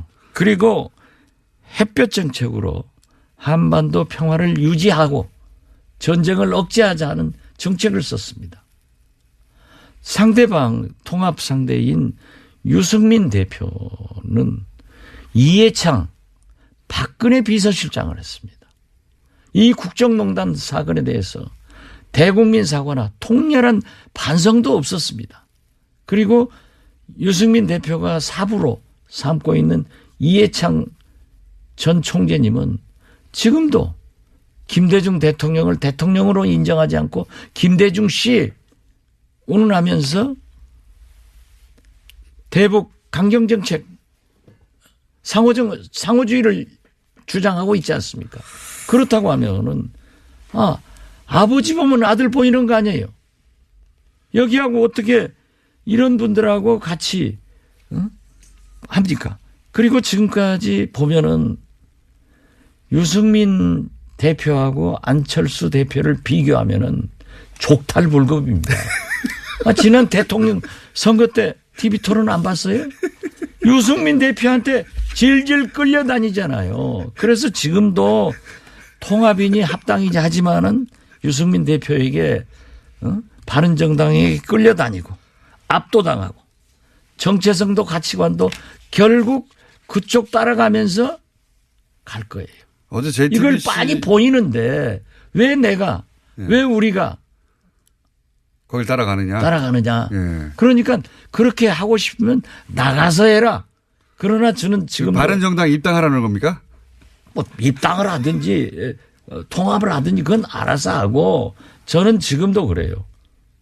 안철수 대표에 대한 애정이 있기 때문에 나는 안철수를 반대하는 게 아니다. 통합, 야합, 합당을 반대하는 겁니다. 이제는 안철수 대표도 반대하시는 것 같은데 이제는. 이제 쌓여갑니다. 실제로 어제 JTBC 여론조사가 하나 어제 보도됐던데 합당을 하고 나서 당 지지율이 올라간다는 수치도 있지만 그 합당했을 때 당 대표가 누가 더 어울리냐는 유승민 대표가 더 맞다고 하는 수치가 훨씬 높더라고요. 그게 국민 생각이라니까요. 제가 오늘 얘기한 게 아니고 네. 그 족탈불급이라는 것도 오래전에 얘기했어요. 족탈불급. 그건 안 되는 거예요. 그리고 보세요. 안철수 대표하고요. 네. 딱 보면은 정치를 1년 이상 함께한 사람이 하나도 없어요. 안철수 대표가. 안철수 대표는 그건 천재적 소질이 있는 것 같아. 새 사람 만나서 쓰고 헤어지고. 그러니까 브레인이 없는 거예요. 자기 혼자. 물론 뭐 젊은 사람들 몇이 있겠지만은 이건 아닙니다. 전 브레인은 따로 있는 걸로 알고 있는데. 예, 그 브레인 말씀 아니더라고요. 자, 그런데도 불구하고 지금 여기까지 온 안철수 대표도 뒤로 물러설 수는 없습니다. 절대. 이제는 물러설 수 있는 라인을 넘어가고. 그게 지금 공장장은 늘 안철수를 미워하면서 생각해 주는 척 하는데 그게 망하게 유도하고 있는 거예요. 공장장 그 작전을 내가 빤히 알아요. 그런 짓 하면 안 돼. 공장장도 지도자라고 하는 것은요. 추진하다가 뭐가 잘못됐으면은 과감하게 시정하고 돌아오는 리더십이 더 큰 지도자인 겁니다. 아니, 그러길 바라시겠지만 대표님도 아시잖아요. 제가 미워하는 게 아니고 안철수 대표는 돌아올 수 있는 선을 넘어가서 못 돌아옵니다, 이제. 그러니까 계속 가야 되는 거잖아요. 그건 공장장 희망사항이고 제가 볼 때는. 대표님 희망사항 아니에요? 돌아온다는 게? 통합이고 합당이고 안 되기 때문에 저는 안철수를 반대하는 게 아니라 이게 그러면 안 돼요. 분열하면 안 돼요. 이 적은 집구석에서 분열해가지고 누구 쫓아는 거예요. 그러니까 안철수 대표가 포기하고 돌아오라는 건데 포기 안 하고 계속 가서 전당대회를 어렵다고 하셨지만 마침내 전당대회가 됐어요. 전당대회가 돼서 거기서 이제 실제 개표를 해보니까 합당하라라고 나왔어요. 그럼 어떻게 합니까? 아니, 콰이강의 다리를 며칠, 몇 시, 몇 분, 몇 초에 폭파하겠다고 발표하고 폭파해요? 제 말은 시기는 아니어도 폭발을 하겠다. 아니, 그런 걸 우리는. 지난번에도 한번 얘기했는데 이 대화는. 이건 갑자기 아니에요. 데자뷰네요. 네, 그런 것은 얘기하는 게 아니에요. 그리고. 어쨌든 일단은 지금 전당대회 보십시오. 저지. 우리 국민들은 통합이 좋냐. 누구하고 통합해라. 거기 지지합니다. 분열한다. 절대 지지 안 합니다. 단어 자체가 그렇습니다. 통합이라는 단어 자체가. 통합과 분열에 하도 우리 정치사의 반복이 그렇기 때문에. 그럼 합당이라고 바꾸시죠, 단어를. 아니 그래서 보수 야합 합당으로 정리를 했다니까요. 어제부터는. 그렇기 때문에 그 질문도 앞으로 통합이라고 질문하면은 합당이라고 물어볼게요, 그러면. 물어보는데. 이거죠. 그래서 이건 안 됩니다. 될 그거 수가 보세요. 없다. 예. 될 것 같은데요, 저는 거기까지는. 그건 뭐 항상 공장장의 희망사항이겠죠. 전당원 투표는 무조건 하는 거 아닙니까? 문재인 대통령한테 그런 게 있으면 절대 안 됩니다. 이렇게 얘기하겠죠. 전당원 못 빠니까.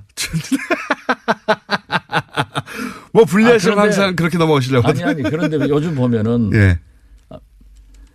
몸빠. 예. 요즘 또 안빠가 아주 기승을 부립니다. 뭐 대표님이 대표적인 안빠였죠.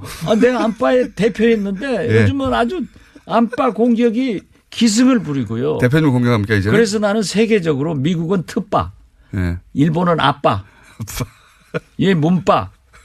그런데 그렇게 예. 좀 스트롱 파워를 가진 강한 힘을 가지고 많은 숫자가 잘하면은 안빠도 훌륭한데 그거 몇 사람 되지도 않는 게 돌아다니면서 말이지 달걀이나 던지고 또 자기들이 저한테 전화해요. 뭐 선처해달라 문자 보내고 하면서 그랬더니 또 박지원이가 말이야 자기 우리 모금하자 이런 구상 유치한 이 안빠는 안 돼.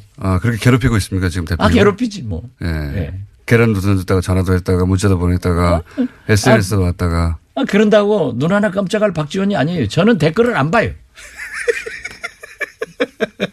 눈 하나 깜짝 안 하시는 건 제가 잘 알고 있습니다. 제가 옳은 일 아니에요. 아니 보십시오. 박지원이가 구태 정치라고 하면은 손잡고 아무의 잭퍼세라고도 손잡고 집권의 길로 가야죠. 그러나 제가 DJ의 유일한 비서실장으로 이어가야 될 사람이 DJ가 적폐 세력과는 안 된다. 민주주의를 파괴해서는 안 된다. 정상적인 길로 가야 된다 하고 그 길로 가서 대통령이 됐고 그걸 거부했는데 그런 짓을 해서 되겠어요? 이러니까 나는 처음에는 적폐 세력한테 우리 안철수 대표가 정치 보복 한다고 그렇게 얘기를 해서 그냥 실수했겠지 하는데 이게 본심이에요. 그거에 이제 보니까. 지금 적폐청산 수사에 대해서 정치보복이라는 단어를 쓴 게 본심이다. 나는 그렇게 되더라고요. 결과적으로 그런 모양새죠. 특히 내가 어제 만만의 재판을 받았잖아요. 결심 받았는데 100만 원 받으셨죠. 100만 원. 청구를 했죠 일단. 예. 아니 구형을 했는데. 구형을 했죠. 검찰이. 구형을 했는데 또 많은 분들이 선거법에 100만 원 하면 의원직 박탈당하잖아요. 그 염려해서 또 연락이 와요. 그게 무슨 TV는 말이지. 이 라디오 같은 게 그런 것까지 다 자막으로 넣어서 보도하고 하니까 그게 아니다.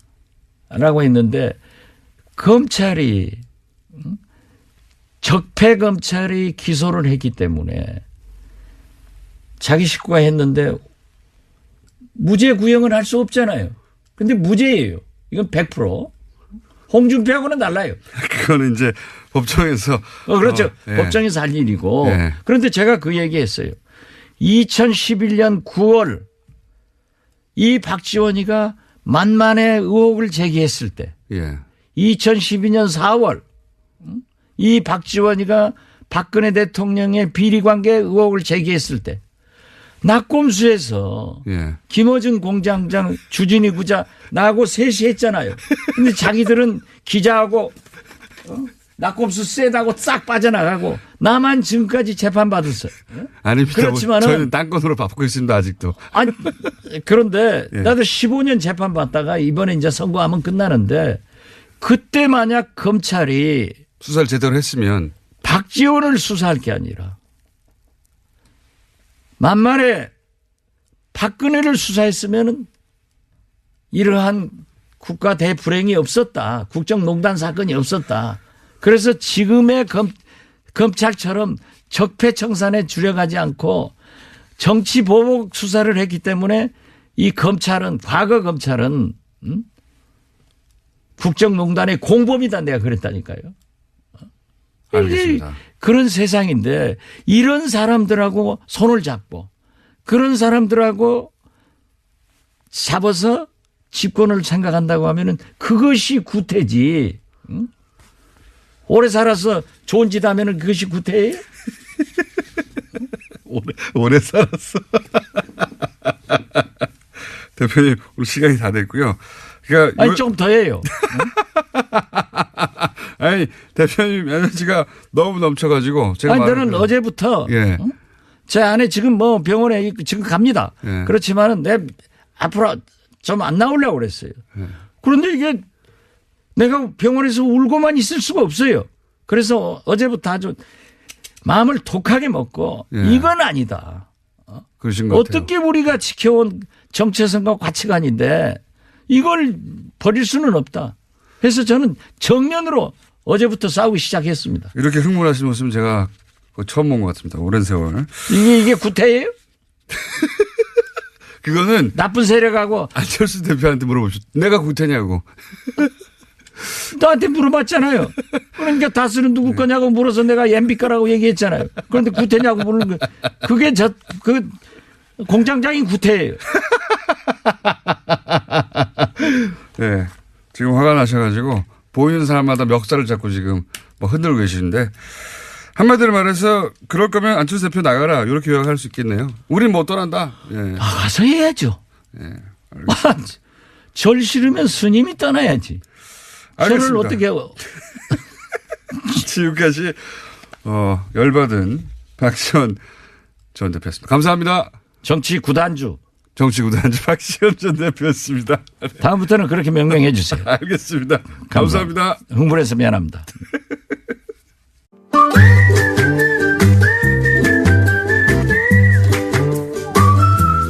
김진일 박사님 나오셨습니다. 안녕하십니까. 네, 안녕하십니까. 시간이 짧기 때문에. 조금 열을 가라앉히셨어요?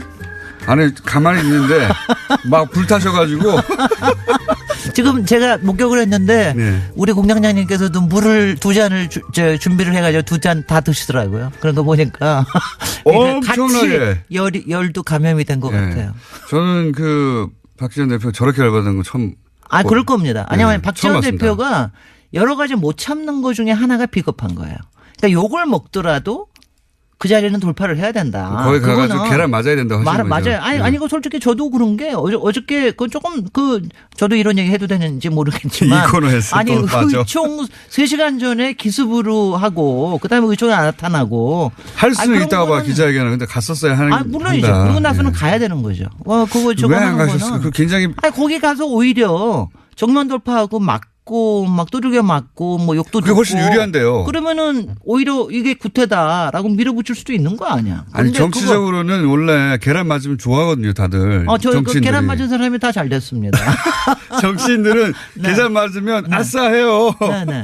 박지원 대표가 지난주에 계란 맞으셔서. 네, 정말 기뻐하셨거든요. 이거 기뻐하시고 지금 이제 그게 올라오고 있는데. 네. 박지원 대표님 여러 가지 요새 참 가정적으로도 힘드시고 여러 가지 힘이 드시고 그런데. 저는 저렇게 전투력이 많다. 그러니까 여러 가지 이거는. 예. 제가 얘기하는 건 이런 거예요. 너무 오래 계시면 못 볼 거를 많이 보게 되십니다. 제가 또 이런 얘기하다가 박지원 대표님. 다시 들어오실라. 네. 전투력 많다고 나가시는데. 네. 아니 그러니까 계란을 맞는 게 좋은 건데 정치적으로. 네. 그런 자리였는데 가셨어야 하는데 제가 보기에는 안철수 대표가. 그다음에 저도 뭐 판단 하는 김에 있어요. 한 가지만 더. 안철수 대표 제가 이해가 또 하나가 안 되는 게 왜냐하면 지금 자꾸 거짓말쟁이라고 지금 공격을 받으시잖아요. 근데 그 순간을 이렇게 피하기 위해서 뭐 통합 같은 게 통짜도 없다. 뭐 이런 식의 얘기를 왜 하시는지 모르겠어요. 왜냐면 난 그런 거는 왜냐면 아무리 그러니까 굉장히 그거는 무정치적인 박사님 거라서. 네, 주제로 고맙습니다. 돌아오시죠. 그것은 아이고, 방송 죄송합니다. 이후에 네네. 따로 하시고. 자 오늘 주제가 뭡니까? 제가요 오늘 도시계획 중에 아마 여러분들이 아시는 단어가 많지 않으실 텐데 그 중에 하나 제일 많이 아실 거 우리 공장장도 아실 수 있는 그린벨트라는 걸 들고 왔는데요. 그린벨트 하면 저는 자동으로 이명박 전 대통령과 네. 최순실 씨가 떠오릅니다. 그린벨트 내에 있는 땅을 미리 사놨다가 네. 그거 한 점만 딱 풀었다가 예. 그거를 상업지역으로 했다가 게다가 본인이 풀어요 그거를 본인이. 하여튼 공장장의 센스는 그렇고요. 근데 제가 이제 요번 겨울 방학을 지금 맞이하야 네. 우리가 좀 정책에 대해서 공부 좀 하자고 도시에 대해서 조금 정통적인 방법으로 이제 공부를 하자는 그린벨트 뜻에서. 오늘 주제가 그러면. 그래서 오늘은 그린벨트 하는데 이 그린벨트를 가지고 나온 이유는 네. 이번에 문재인 정부가 이제 앞으로 5년 동안의 주거복지 로드맵이라는 걸 발표를 하면서 예. 앞으로 약 100만 호로를 지겠다고 얘기를 했는데 그중에 상당 부분이 또 신혼 뭐 공공임대 네. 많이 하는데 그중에 상당 부분이 그린벨트를 풀어가지고 하는 예. 일이에요. 이게 대표적으로 과거 개발 정책 때 시도된 건데 글쎄요. 문재인 정부에서 그래서 그린벨트를 풀기도 하고 그다음에 네. 그동안 택지 개발이라는 걸 안 썼거든요. 예. 거의 지난 한 5년 동안 거의 안 썼습니다. 택지 개발이라는 게 딴 게 아니라 토지를 수용을 해가지고 예. 그거를 공공적인 목적으로 쓰거나 땅을 파는 수용한다는 건 건데. 정부가 산다는 겁니다. 네, 수용을 예. 한다는 건데 그걸 다시 들고 나왔다고 하는 예. 게 굉장히 좀 이명박 대통령 시절의 정책 같은 건데 이게 느낌이. 글쎄 말이죠. 예. 그런데 그게 조금 하여튼 이해가 좀 잘 안 된다. 예. 왜 그다음에 이런 정책이 나왔나. 왜 이런 정책이 나왔을까? 제가 이제 이렇습니다. 제가 디펜드 할 생각은 없어요. 제가 아무리 공격을 당하더라도 정책이라고 하는 건 항상 플러스 마이너스가 다 있습니다. 모든 게 다 언제나 플러스 그렇습니다. 마이너스가 예. 있기 때문에 이걸 어디 하나를 디펜드를 하거나 어느 하나를 공격을 하거나 이러는 건 바람직하지가 않은데 제가 이번에 조금 걱정이 된 건 뭐였냐 하면은 사실은 여태까지 그린벨트를 푼다라고 하거나 이랬을 때는 상당한 비판들이 많이 나왔어요. 그리고 이제 그게 단순히 환경 문제도 있지만 네. 나아가서 그 개발 이익 관련해 가지고 그렇죠. 그래서 이런 개발 뒷거래가 있을 것이다. 프로세스라든가 예. 이런 것들을 잘 관리가 되고 있느냐 이런 거에 대한 비판이 굉장히 많이 나오고 특히 개발업자의 그게 뒷거래. 예. 환경단체 시민단체에서 굉장히 많은 비판이 나오고 그러는데 이번에는 그게 별로 크게 보이지 않는다는 근데 것도 왜 제가 그런 좀 걸까요? 제가 좀 우려스럽습니다. 그 우선 자체가. 이- 그게 이게 이제 개발 이익을 뒤에서 해먹으려고 하는 개발업자들과의 결탁을 통해 나온 그거는 아니고 발표는 아닐 거라고 하는 가령 그건 아니고요. 가령 그런 믿음이 좀 예컨대 있는 것 같고. 예. 가령 이제 뭐 어떤 시일보는 그런 굉장히 이건 잘하는 일이다 하고 막 이런 데도 조선일보요? 있습니다. 예, 좋아하죠, 원래. 네. 개발. 그렇게 그런 거 해가지고 이건 잘하는 일이다. 유일하게 아니면은 칭찬하고 있는 네, 대목입니다. 엄청나게 진짜 깜짝 놀래가지고 막 조선일보가 현 놀래가지고 정부를 유일하게 칭찬하는 게 이거예요. 이거예요. 네. 그래서 제가 놀래가지고 또 제가 다른 비판 계속 보고 그랬는데 이게 특히 그러니까 내공 있는 비판이 잘 나오지 않는다는 거. 그리고 현장에서는 지금 벌써 요번에 이제 앞으로 40군데를 해제를 하는데 요번에도 뭐 발표된 건 한 9군데밖에 안 되거든요. 그리고 서울 지역에는 아직도 발표를 안 했습니다. 혹시 이 국토부에다가 그러다 문의 보니까- 한번 해보셨어요? 아니요. 이런 거 말이죠. 네. 왜냐하면은 그러니까 그 안에 숨어 있는 얘기들은 다 알고 있습니다. 근데 이거 물어보면 예. 아주 굉장히 힘이 듭니다. 왜냐하면 이게 서로 다 아는 거 아니냐. 뭐 이런 식의. 숨어 있는 그래서 얘기를 해주세요. 그러면. 아니 근데 숨어 있는 얘기를 하기가 네. 제가 숨어 있는 얘기를 오늘 다 하기보다 오늘 뭐 시간도 얼마 안 남았으니까 이게 굉장히 신기하네요. 제가 그린벨트는 다음 주에 한 번 더 할게요. 예. 그린벨트라는 걸 누가 만드는 건 아시죠? 모릅니다. 박정희입니다. 박정희 대통령. 예. 70년도에. 맞습니다. 그러니까 박정희 대통령의 예. 도시 우리나라 국토에서 제일 잘했다고 얘기하는 게 딱 하나가 있다면 그린벨트예요.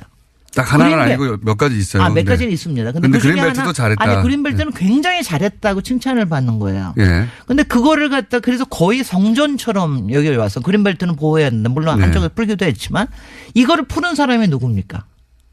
여러 사람이 풀었죠. 여러 사람이 풀었지만 네. 한 25년, 거의 30년 만에 푸른 사람이 김대중 대통령. 네, 맞아요. 김대중 정부에서 그린벨트를 완전히 거의 너무 오래 묶여서 한 14개 도시의 주변에 있던 거를 절반을 완전히 없애버렸어요. 그건 네. 나머지 대도시권에만 남겨놨는데 이게 굉장한 아이러니예요. 제가 맞습니다. 보면은 이게 보면은 그러니까 이게 보면은 개발 지상주의자라고 비판받는 박정희 대통령이 그걸 묻고. 예. 그리고 진보적인 대통령이라고 평가받는 김대중 대통령이 그걸 풀고. 그리고 굉장히 네. 환경에 대해서 많이 공감을 갖고 있는 사람이 네. 그걸 풀고 이게 이제 굉장히 그럼 여기에 무슨 역학이 있어서 그런가? 거기에는 네. 항상 들어가 있는 게 이제 주택입니다. 그러니까 주택. 특히 공공주택. 그걸 여기다가 어떻게 하냐? 공공주택을 저기를 하는 취지에서 그린벨트를 이제 해제를 하는. 근데 이런 게 그리고 실제 그린벨트를 해제한 거 보면 노무현 정부 때 굉장히 많이 풀었습니다. 그러니까요. 공공주택 이명박 역시. 정부는 조금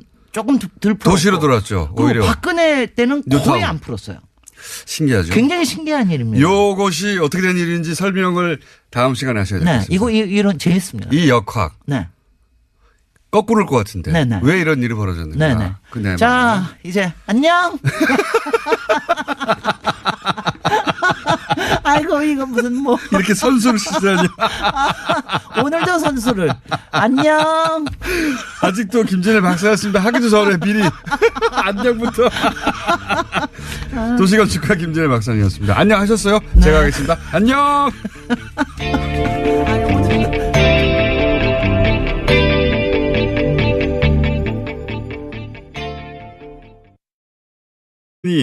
그게 아니라 뭔가 이간질을 한 것 같다. 예. 그리고 그 프레임에 딱 맞춰서 자유한국당이 정치보복이라고.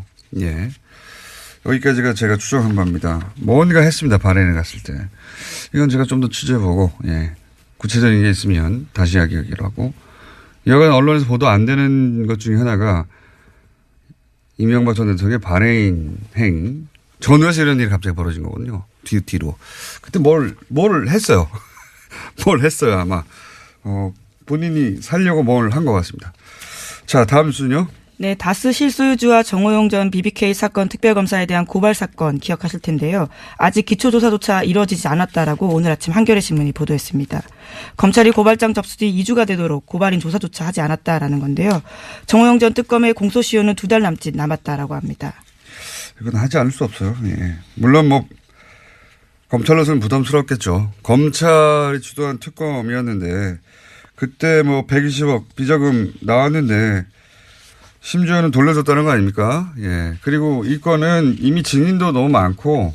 그렇죠. 예. 그 당시 사라진 돈과 관련된 계좌로 의심되는 것도 나와버렸고 수사가 반쯤은 언론에 의해서 진행됐어요. 예. 하지 않을 수는 없다고 봅니다. 근데 이제 아직도 고발인 조사조차 하지 않았다고 걱정하는 거죠, 한겨레에는. 예, 시간이 얼마 남지 않았기 때문에 이런 보도가 나오는 것 같습니다. 어쩌면 조용히 하고 있을지도 모르고. 공소시효가 2달, 예, 석 달도 안 되거든요, 이제. 예. 2월 23일까지라고 합니다. 하지 않을 수 없을 거라고 봅니다, 저는. 예. 여하간 아직은 발동이 안 걸리고 있다, 이런 뉴스고요. 다음 뉴스는요? 네, 최순실 씨가 어제 이재용 삼성전자 부회장의 항소심 증인으로 나왔습니다. 그 자리에서 특검팀의 질문에 짜증으로 일관해서요. 재판부의 제지를 받기도 했는데요. 재판부는 최 씨가 특검 질문을 끊고 말을 하면 끝까지 듣고 대답을 해라라는 증언 태도를 질책했습니다. 최 씨가 특검에게 오히려 질문을 할 때에는 오늘은 특검 질문에 증인이 대답하러 나온 자리다라면서 언성을 높이기도 했습니다.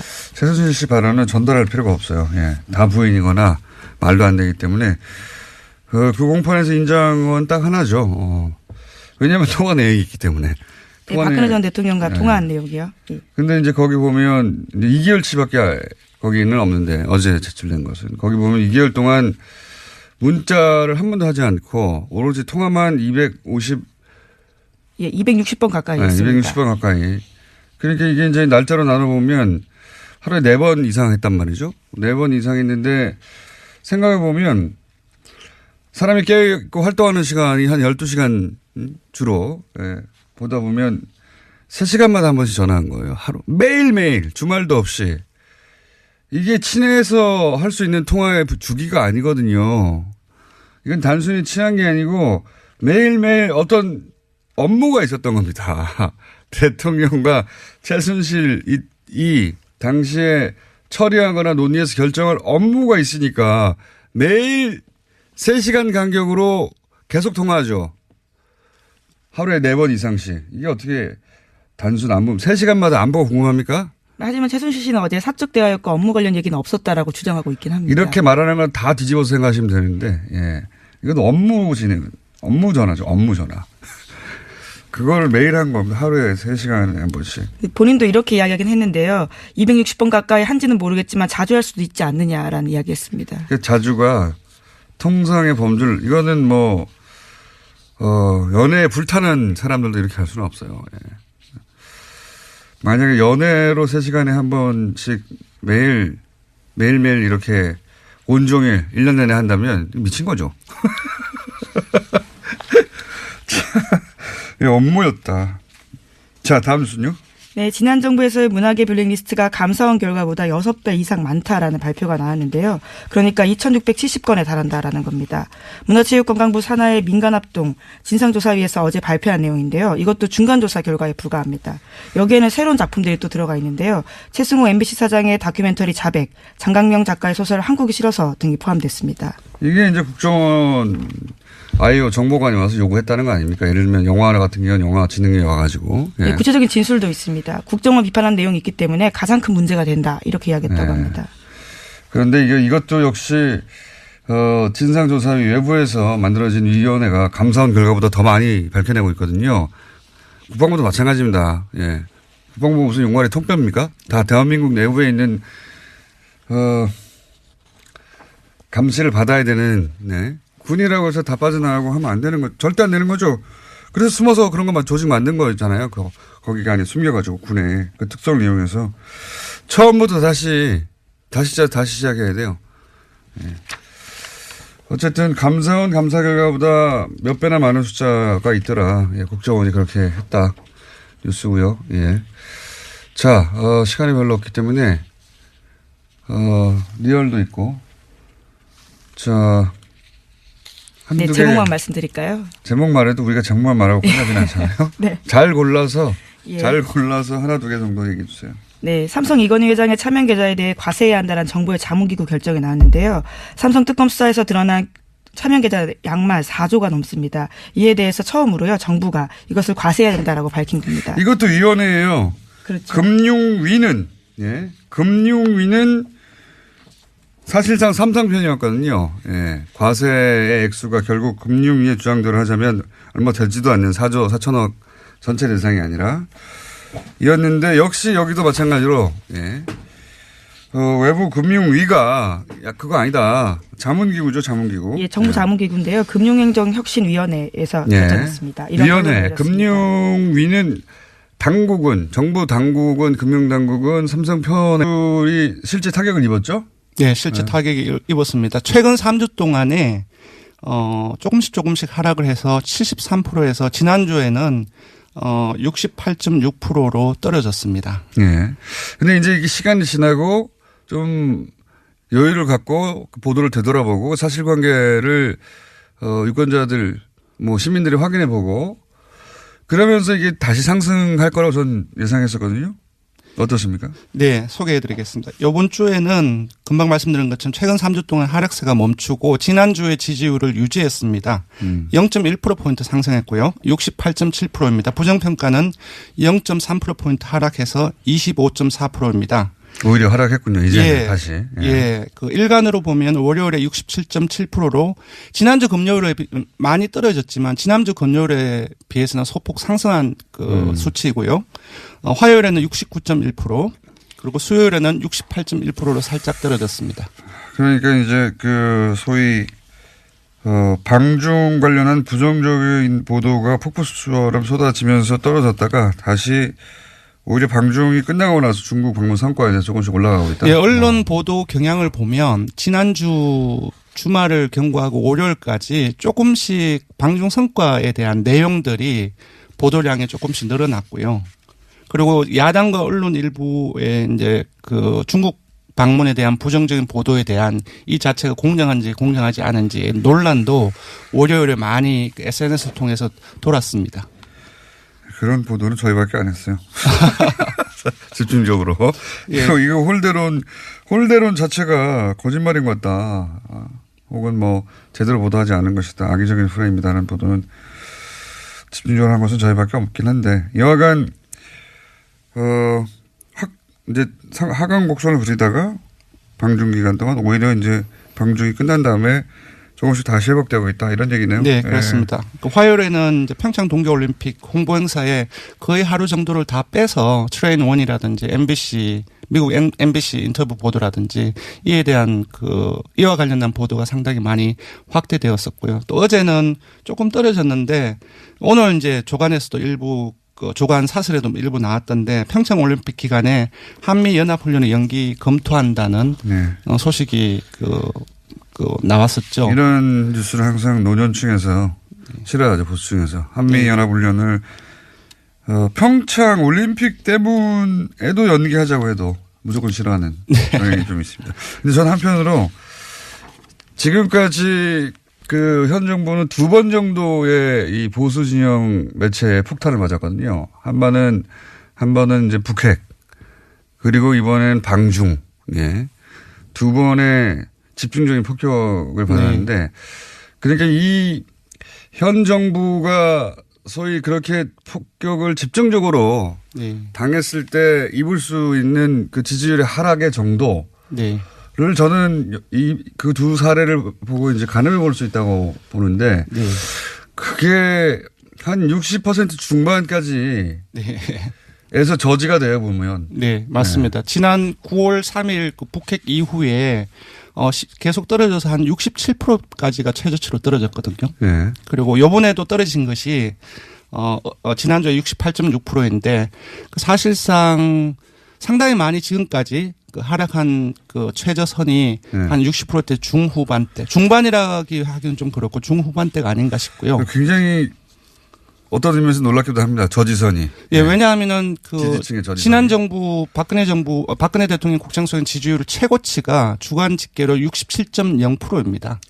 그쪽 최저치하고 이쪽 최저치하고 예, 차이는 있지만 그래도 전반적으로 그 최저치하고 지금까지의 최저치보다 이전 정부의 최고치보다 높다는 것은 조금 생각해 볼 부분이 있는 것 같습니다. 지지층을 굉장히 단단하게 결속한다. 왜냐하면은 이런 일이 있으면 다시 또 지지층 결집을 해요. 네. 이탈도 하지만. 네네. 예, 지지층 결집도가. 그러니까 이번 주 같은 경우는 여전히 이제 대구 경북이나 60대 이상 그리고 안보 문제에 조금 더 강경한 경향을 보이고 있죠. 진보적인 성향을 가지고 있다 할지라도 20대에도 빠졌고. 근데 하지만 이제 세부 분석을 해 보니까 문 대통령의 그 핵심 지지층은 민주당 지지층이나 19대 대선에서 그 문재인 대통령을 찍었던 사람들이거든요. 이쪽에서의 지지율은 거의 변동이 없거나 그리고 이번 주 민주당 지지층에서는 오히려 소폭 올랐습니다. 그래서 뭐 역결집을 보이고 있다라고는 분석하기는 좀 힘들지만 이러한 어떤 부정적인 보도가 확대되는 과정 속에서도 핵심 지지층은 거의 변화가 없다라고 볼 수 있을 것 같습니다. 이게 이제 보수층에서 그 보수 세력에서 이제 공략하기 굉장히 어려운 포인트가 이런 거죠. 그렇습니다. 예. 그러니까 분명히 폭탄을 쓸 수 있는 걸 다 썼는데 예, 더 이상 하락하지 않는 거. 왜냐하면 핵심 지지층의 전체적인 어떤 규모가 상당히 이제 넓다는 거죠. 그렇기 때문에 전체 지지율도 이런 상황에서도 많이 빠지지 않는 것 같습니다. 자, 정당 지지율은 수치만 간단하게 짚고요. 매번 뭐 0점 몇 이런 수준이기 때문에. 예, 정당 지지율은 원내 주요 정당, 그러니까 4당이 정의당을 제외하고 일제히 하락세를 보였습니다. 수치를 알려드리면 민주당은 0.8%포인트 하락해서 51.1%이고요. 한국당은 지난 3주 동안은 조금씩 올랐는데 이번에는 0.2%포인트 하락해서 18.5%입니다.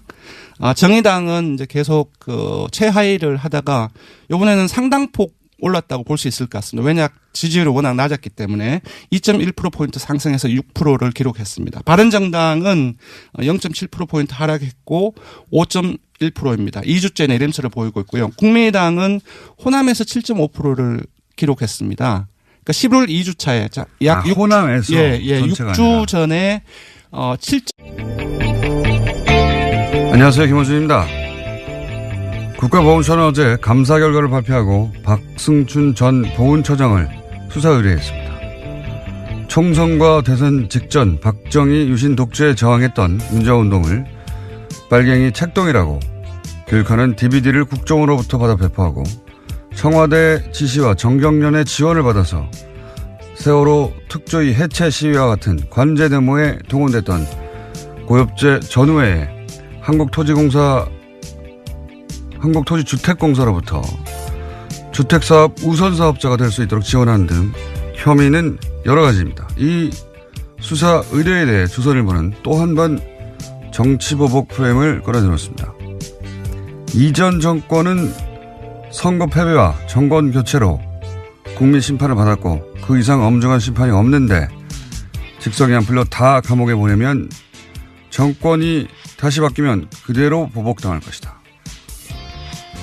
조선일보 이야기입니다. 조선일보는 엄정한 법 집행과 법 질서 확립을 주장하는 무수한 사설을 그동안 써왔는데 정작 보수가 그 엄정한 법 집행의 대상이 되자 갑자기 봐줘야 한다는 거죠. 박 전 처장의 비의혹이 정권 교체됐다고 저절로 없던 일이 됩니까? 아예 없는 제도 만들어내서 생사람을 간첩으로 만들어냈던 세력이 할 말이 아니죠. 적폐 수사 때마다 빠짐없이 등장해서 정치보복이라고 외치며 정권이 다시 바뀌면 보복당할 거라고 저주하고 협박하는 조선일보. 이게 제가 할 말은 한마디입니다. 시끄럽다. 김어준 생각이었습니다.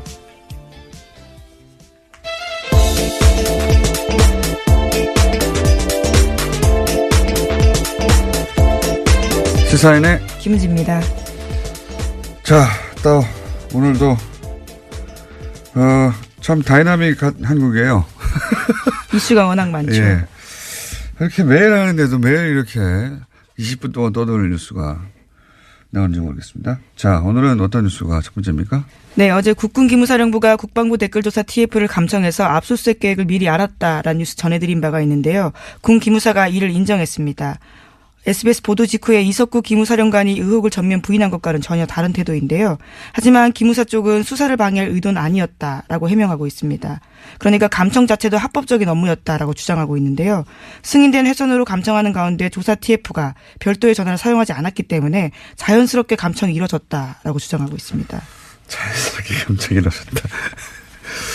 네, 어제는 이제 뭐 아무런 문제 없다고 완전 부인했다가 그렇죠. 하루 만에 자세가 바뀌긴 했는데 이제 SBS가 확보한 게 뭔지는 모르겠습니다만 그게 증인인지 물증인지 뭔지는 모르겠습니다만 이렇게 자신 있게 보도했을 때는 뭔가 있겠죠. 믿을 만한 구석이. 그러자 이제 감청을 하긴 했는데 아니 우리가 감청을 하려고 한 게 아니라 그 회선에서 저절로 걸려들었어. 이런 거 아닙니까? 제가 최근에 본 해명 중에 가장 창의적이네요. 저절로 걸러들였을 뿐 우리는 하려고 한 게 아니다 이거죠. 예. 예, 저절로 걸러들었다고 하더라도 어쨌거나 그 내용을 보고했고요. 그 보고한 문서를 삭제했습니다. 그런데 그게 복원돼서 걸린 거거든요. 그러니까 왜 삭제했는지에 대해서는 설명하지 못하고 있는 거죠. 아니 이게 상급기관이 범죄 혐의를 지금 조사하고 있는데 저절로 걸렸다고 하더라도 그걸 보고하거나 거꾸로 예 이거 이 회사를 닫아야 된다고 보고하거나 혹은 거기에 대해서 그 회선을 이 사실 자체를 사실은 조사 대상에게 알려줘야 되는 거예요. 예. 그런데 그렇죠. 수사 방해가 될 수 있는 상황이니까요. 근데 이제 그거에 대해서 이제 자기들은 압수수색에 대비해서 증거인멸을 시도했다. 예. 하는 정황이 지금 의심되는 것이고, 예. 저는 군 관련 특히나, 예.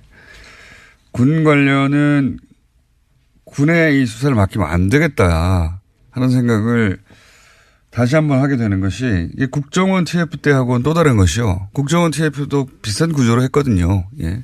위원회 만들어서. 지금 국방부 TF가 하는 거 아닙니까 이게? 예, 그렇죠. 지금 거기서 먼저 하고 있는 겁니다. 네. 근데 기억을 되돌려 보면 국정원 때는 중간중간에 발표하고 중간중간에 수사 의뢰하고 이런 일이 이루어졌었어요. 근데 이제 국방부 TF는 수사 의뢰가 한 건도 없지 않습니까? 네, 오늘 아침 한겨레 신문이 그렇게 보고했는데요. 자체 조사를 통해서 수사 의뢰하거나 관련 자료를 검찰에 보낸 적도 없다라고 합니다. 심지어 검찰의 자료 요청에 대해서 보안 등의 이유로 거절당하는 사례가 많았다라고 합니다. 그리고 제일 제가 어처구니 없는 게 예를 들어 수사관이 가요. 그러면 가장 먼저 하는 게 요즘은 하드를 뜬다고 하죠. 예, 디지털 증거들이 워낙 많아서요. 문서를 다 거기서 하고 하는 게 요즘 누가 손을 씁니까? 예. 하드를 뜨는 이미징 작업을 해야 되는데 아예 이미징을 못하게 하니까 그 옆에 서가지고 거기서 압수수색을 해도 이미지를 뜨는 게 아니라 그 PC에 앉아가지고 검색하고 있어요. 검색. 예, 이렇게 그렇죠. 해서 그 안에 있는 모든 문서 혹은 뭐 이름을 바꿨을 수도 있고요. 또는 그 파일을 암호화해서 숨겨놨을 수도 있고요. 이게 어떻게 조사가 됩니까? 그 자리에 앉아가지고 게다가 남의 PC에 앉아가지고 그 남의 PC 구조가 어떻게 되는지도 모르는데 검색을 해서 찾아가라는 거거든요. 말도 안 되는 거예요. 그런 방식의 압수수색밖에 허용하지 않고 있거든요. 상급기관이 왔는데 그래서 김무사령부도 댓글 활동에 관여했다고 하는 이야기는 한 달 전에 나왔는데 지금까지 조사가 이루어진 게 없어요, 제대로. 네, 압수수색도 겨우 한 달 지나서나 했다고 하는데요. 말씀처럼 이미징 그러니까 복제도 저 못하게 해서요. 결정에 가깝게 했다면 위원회가 나서서 그거 아니지 않냐고. 예. 국방부 다시 해야 된다니까 이런 식으로. 예. 그래서 삼성에 대해서 제대로 과세하라는 위원회 결정이 권고 사항이 나왔고요. 예. 하나만 더 하면. 네, 바른정당과 합당을 추진하는 국민의당 그거요? 안철수 대표가 어제 긴급 기자회견했습니다. 연말까지 전체 당원 투표로 합당 여부를 결정하자라고 제안했고요. 부결되면 당대표에서 물러나겠다라고 밝혔습니다. 그렇군요. 이건 저희가 이제 2부, 3부 연속으로 인터뷰가 있기 때문에 구체적인 내용은 뭐 각자 찬성파와 반대파 얘기를 들어보면 될 것 같은데 근데 이제 이 보도를 하면서 이 합당 시도죠, 사실은. 예. 이 통합은 원래 같이 있다가 헤어졌다가 다시 만날 때 그런 표현을 쓰는 게 적합한 것 같고 이건 서로 완전히 다른 당이 합당하는 거죠. 그러니까 합당 시도라고 부르는데 저는 이 합당 시도의 성격 규정을 안 해줘서 저 나름대로 성격 규정을 해보자면 성격 규정이 제일 중요한 것 같은데 이거는 보수 재편이죠. 보수 재편. 보수를 재편하고자 하는 큰 프로젝트의 첫 부분이 실행되고 있다. 저는 그렇게 성격 규정하는데 왜냐하면 국민 발은 각각 39석, 11석 합치자 그런 당대당 합당 시도 그런 계획이라면 이렇게 안 하죠. 왜냐하면 보통 합당은 몸집 부풀리기거든요. 예. 근데 11석, 39석이 지금같이 진행돼서는 그대로 유지되기 어렵단 말이죠. 오히려 거꾸로 당이 쪼그라들 수도 있어요. 합당을 해놓고 원래 당보다 숫자가 줄어들면 합당할 이유가 없잖아요. 그러니까 이건 당대당 합당의 차원에서 보면 안 되고 그렇게 해서 그리고 있는 목적하는 뭐가 뭐냐. 보수 재편이라고 하는 큰 프로젝트의 일환인데 여기서 이제 중요한 건 안철수 대표 혼자서 그런 큰 프로젝트를 다 할 수 있느냐? 없거든요. 당연히. 사실은 그런 큰 프로젝트에 포함될 사람 저쪽에서도 유사한 그림을 그리는 사람들이 있고 그 이해하고 안철수 대표 이해가 맞아떨어진 거다. 정치가 혼자 되는 게 아니기 때문에. 그런 관점에서 이 시도를 봐야 한다. 뭐 정치에서 만나고 헤어지는 건 다만사인데 이 만남과 헤어짐의 성격은 그렇게 보수 재편이라고 하는 프로젝트에 안철수 대표와 또 저쪽에서 그런 시도를 하는 사람들이 있겠죠. 이해가 맞아떨어진 것이다. 그리고 이 합당 시도를 그래서 어떤 프레임으로 보수가 보도하느냐를 보면 뭐랄까요. 이 합당 시도의 성격 규정을 다시 한번 할 수 있어요. 원래 프레임이라는 게 단어 선택부터 시작되는 거거든요. 서민행복 홍밥이라고 하면 딱 프레임이 잡히는 거잖아요. 근데 이 합당 시도를 대단히 여러 가지 단어로 보도할 수 있습니다. 예를 들어서 무리수, 강행, 또는 파국, 뭐 이렇게 보도할 수도 있고요. 지금 대부분은 정면 돌파, 승무수 이렇게 보도하거든요. 예. 사실은 단어 선택부터 안철수, 보수 매체들이 특히 안철수 대표의 선택을 긍정적으로 긍정적인 언어로 보도하죠. 얼마든지 정반대로 보도할 수 있습니다. 문재인 대통령이 야당 반대하는 인사를 임면할 때 대통령 임명권임에도 불구하고 어떻게 보도했습니까? 강행이라고 보도하죠. 정면 돌파라고 보도하는 언론 찾아보세요. 없어요. 강행이라고 했지. 여기 강행의 뉘앙스는 부정적이거든요. 이 시도도 그렇게 부정적으로 보도할 수도 있는데 정면 승부 아니에요, 지금. 의원총회도 안 나가잖아요. 정면 승부 아닌데 그 자체가 프레임이에요. 옳다 그러다가 아니라 어떻게 각 진영의 이해가 반영되느냐 하는 관점에서 보면 이 시도의 밑그림, 진짜 성격 같은 걸 규정할 수 있는데 저는 그래서 보수 대편의 시도다, 재편의 시도다. 그렇게 성격 규정하는 게 맞다라고 저는 봅니다. 여기까지 하겠습니다. 네. 지금까지 시사인 김은지였습니다. 감사합니다. 네, 바로 이어서 목요일은 항상 준비된 리얼미터. 자, 리얼미터 권순정 조사분석실장 나오셨습니다. 안녕하십니까? 안녕하십니까? 자, 지난주 이후로 큰 이벤트가 있었습니다. 중국을 방문했던. 이 중국을 일단 제가 이거 말씀하시기 전에 중국 방문 직전부터 방중 기간 동안 보수 모체 중심의 이제 폭탄 뭐랄까요 보도가 있어요. 이례적인 부정적인 보도가 집중되어 있었습니다. 대통령 이제 여론조사 기관에 계시니까 잘 아시겠지만 대통령 순방은 무조건 긍정적인 효과를 냅니다. 네. 예. 뭐 자연스럽잖아요. 국내 시끄러운 정치 현안을 떠나가지고 네. 해외에 가가지고 좋은 그림 막 나오고 대통령끼리 만나고 밥 맛있는 거 먹는 네. 것 같고. 그래서 거의 요번에 엇나간 게 네. 거의 제가 기억하기로는 요번에 거의 처음이 아닌가. 제가 알기로도 어제도 한번 말씀드린 것 같은데 대통령 순방이 거꾸로 부정적인 영향 여론에 낸 것은 제가 기억하기로는 처음이에요. 근데 이제 그게 그래서 제가 계속 악의적이라고 했는데 순방 첫날부터 계속해서 부정적인 보도만 쏟아냈거든요. 보수 매체에서 혼밥 이거 시작해가지고 엄청난 숫자의 부정적인 보도 홀대 혼밥을 네. 보수 매체가 정말 폭포수 같이 쏟아냈어요. 예, 선전적인 단어 뽑기가 상당히 많이 나온 것 같습니다. 실제 그래서 이제 저는 방중 기간 동안은 뭐가 뭔지 모르는 채 아마 일반인들이 이 혼밥과 홀대 보도를 엄청나게 흠뻑 젖었죠. 예. 종편도 말할 것도 없고요. 그래서 이제 지지율 그런 식으로 현장에서 곤혹스러운 상황이라고 합니다. 그리고 나서 이 국방부 TF 또 군인이거든요. 게다가 이 사람들이 군인이 가서 군인을 조사하는데 군인들이 거부하는 거예요. 제대로 거부한다기보다 협조를 안 하는 거죠. 이미징도 안 된다고 하고. 국정원 같은 경우는 중앙 서버를 대놓고 지금 조사하고 있는데 이건 개개인의 PC도 못하게 하니까 조사가 될 리가 있습니까? 국방부가 제대로? 예. 저는, 이 수사는 처음부터 다시 해야 된다고 봅니다. 이 정도 해놓고 대충 넘어가서 시간이 지나고 또다시 이런 일이 벌어지게 돼 있어요. 처음부터 다시 해야 된다. 예. 다시 짜가지고. 국방부, TF로 이 일을 제대로 못할 것 같으면 아예 외부에서, 예, 들어가서 처음부터 다시 해야 된다고 봅니다. 네. 저는 이 한결의 특종 굉장히 중요한 특종이라고 봅니다. 군에 관련된 수사는 사실상 제대로 된 게 없다. 이거거든요. 예. 그리고 국정원에서 가짜 사무실 만들어서, 예. 방해하던 것 이상이죠. 예. 자기들끼리 도청해가지고 자기들끼리. 그렇죠. 예. SBS는 또 그런 내용들을 보도했었는데요. 처음부터 다시 해야 된다. 예. 저는 그렇게 봅니다. 게다가 지금까지 수사 의뢰도 없고요. 예. 이미징도 안 되고. 예. 완전 개판이에요. 수사가.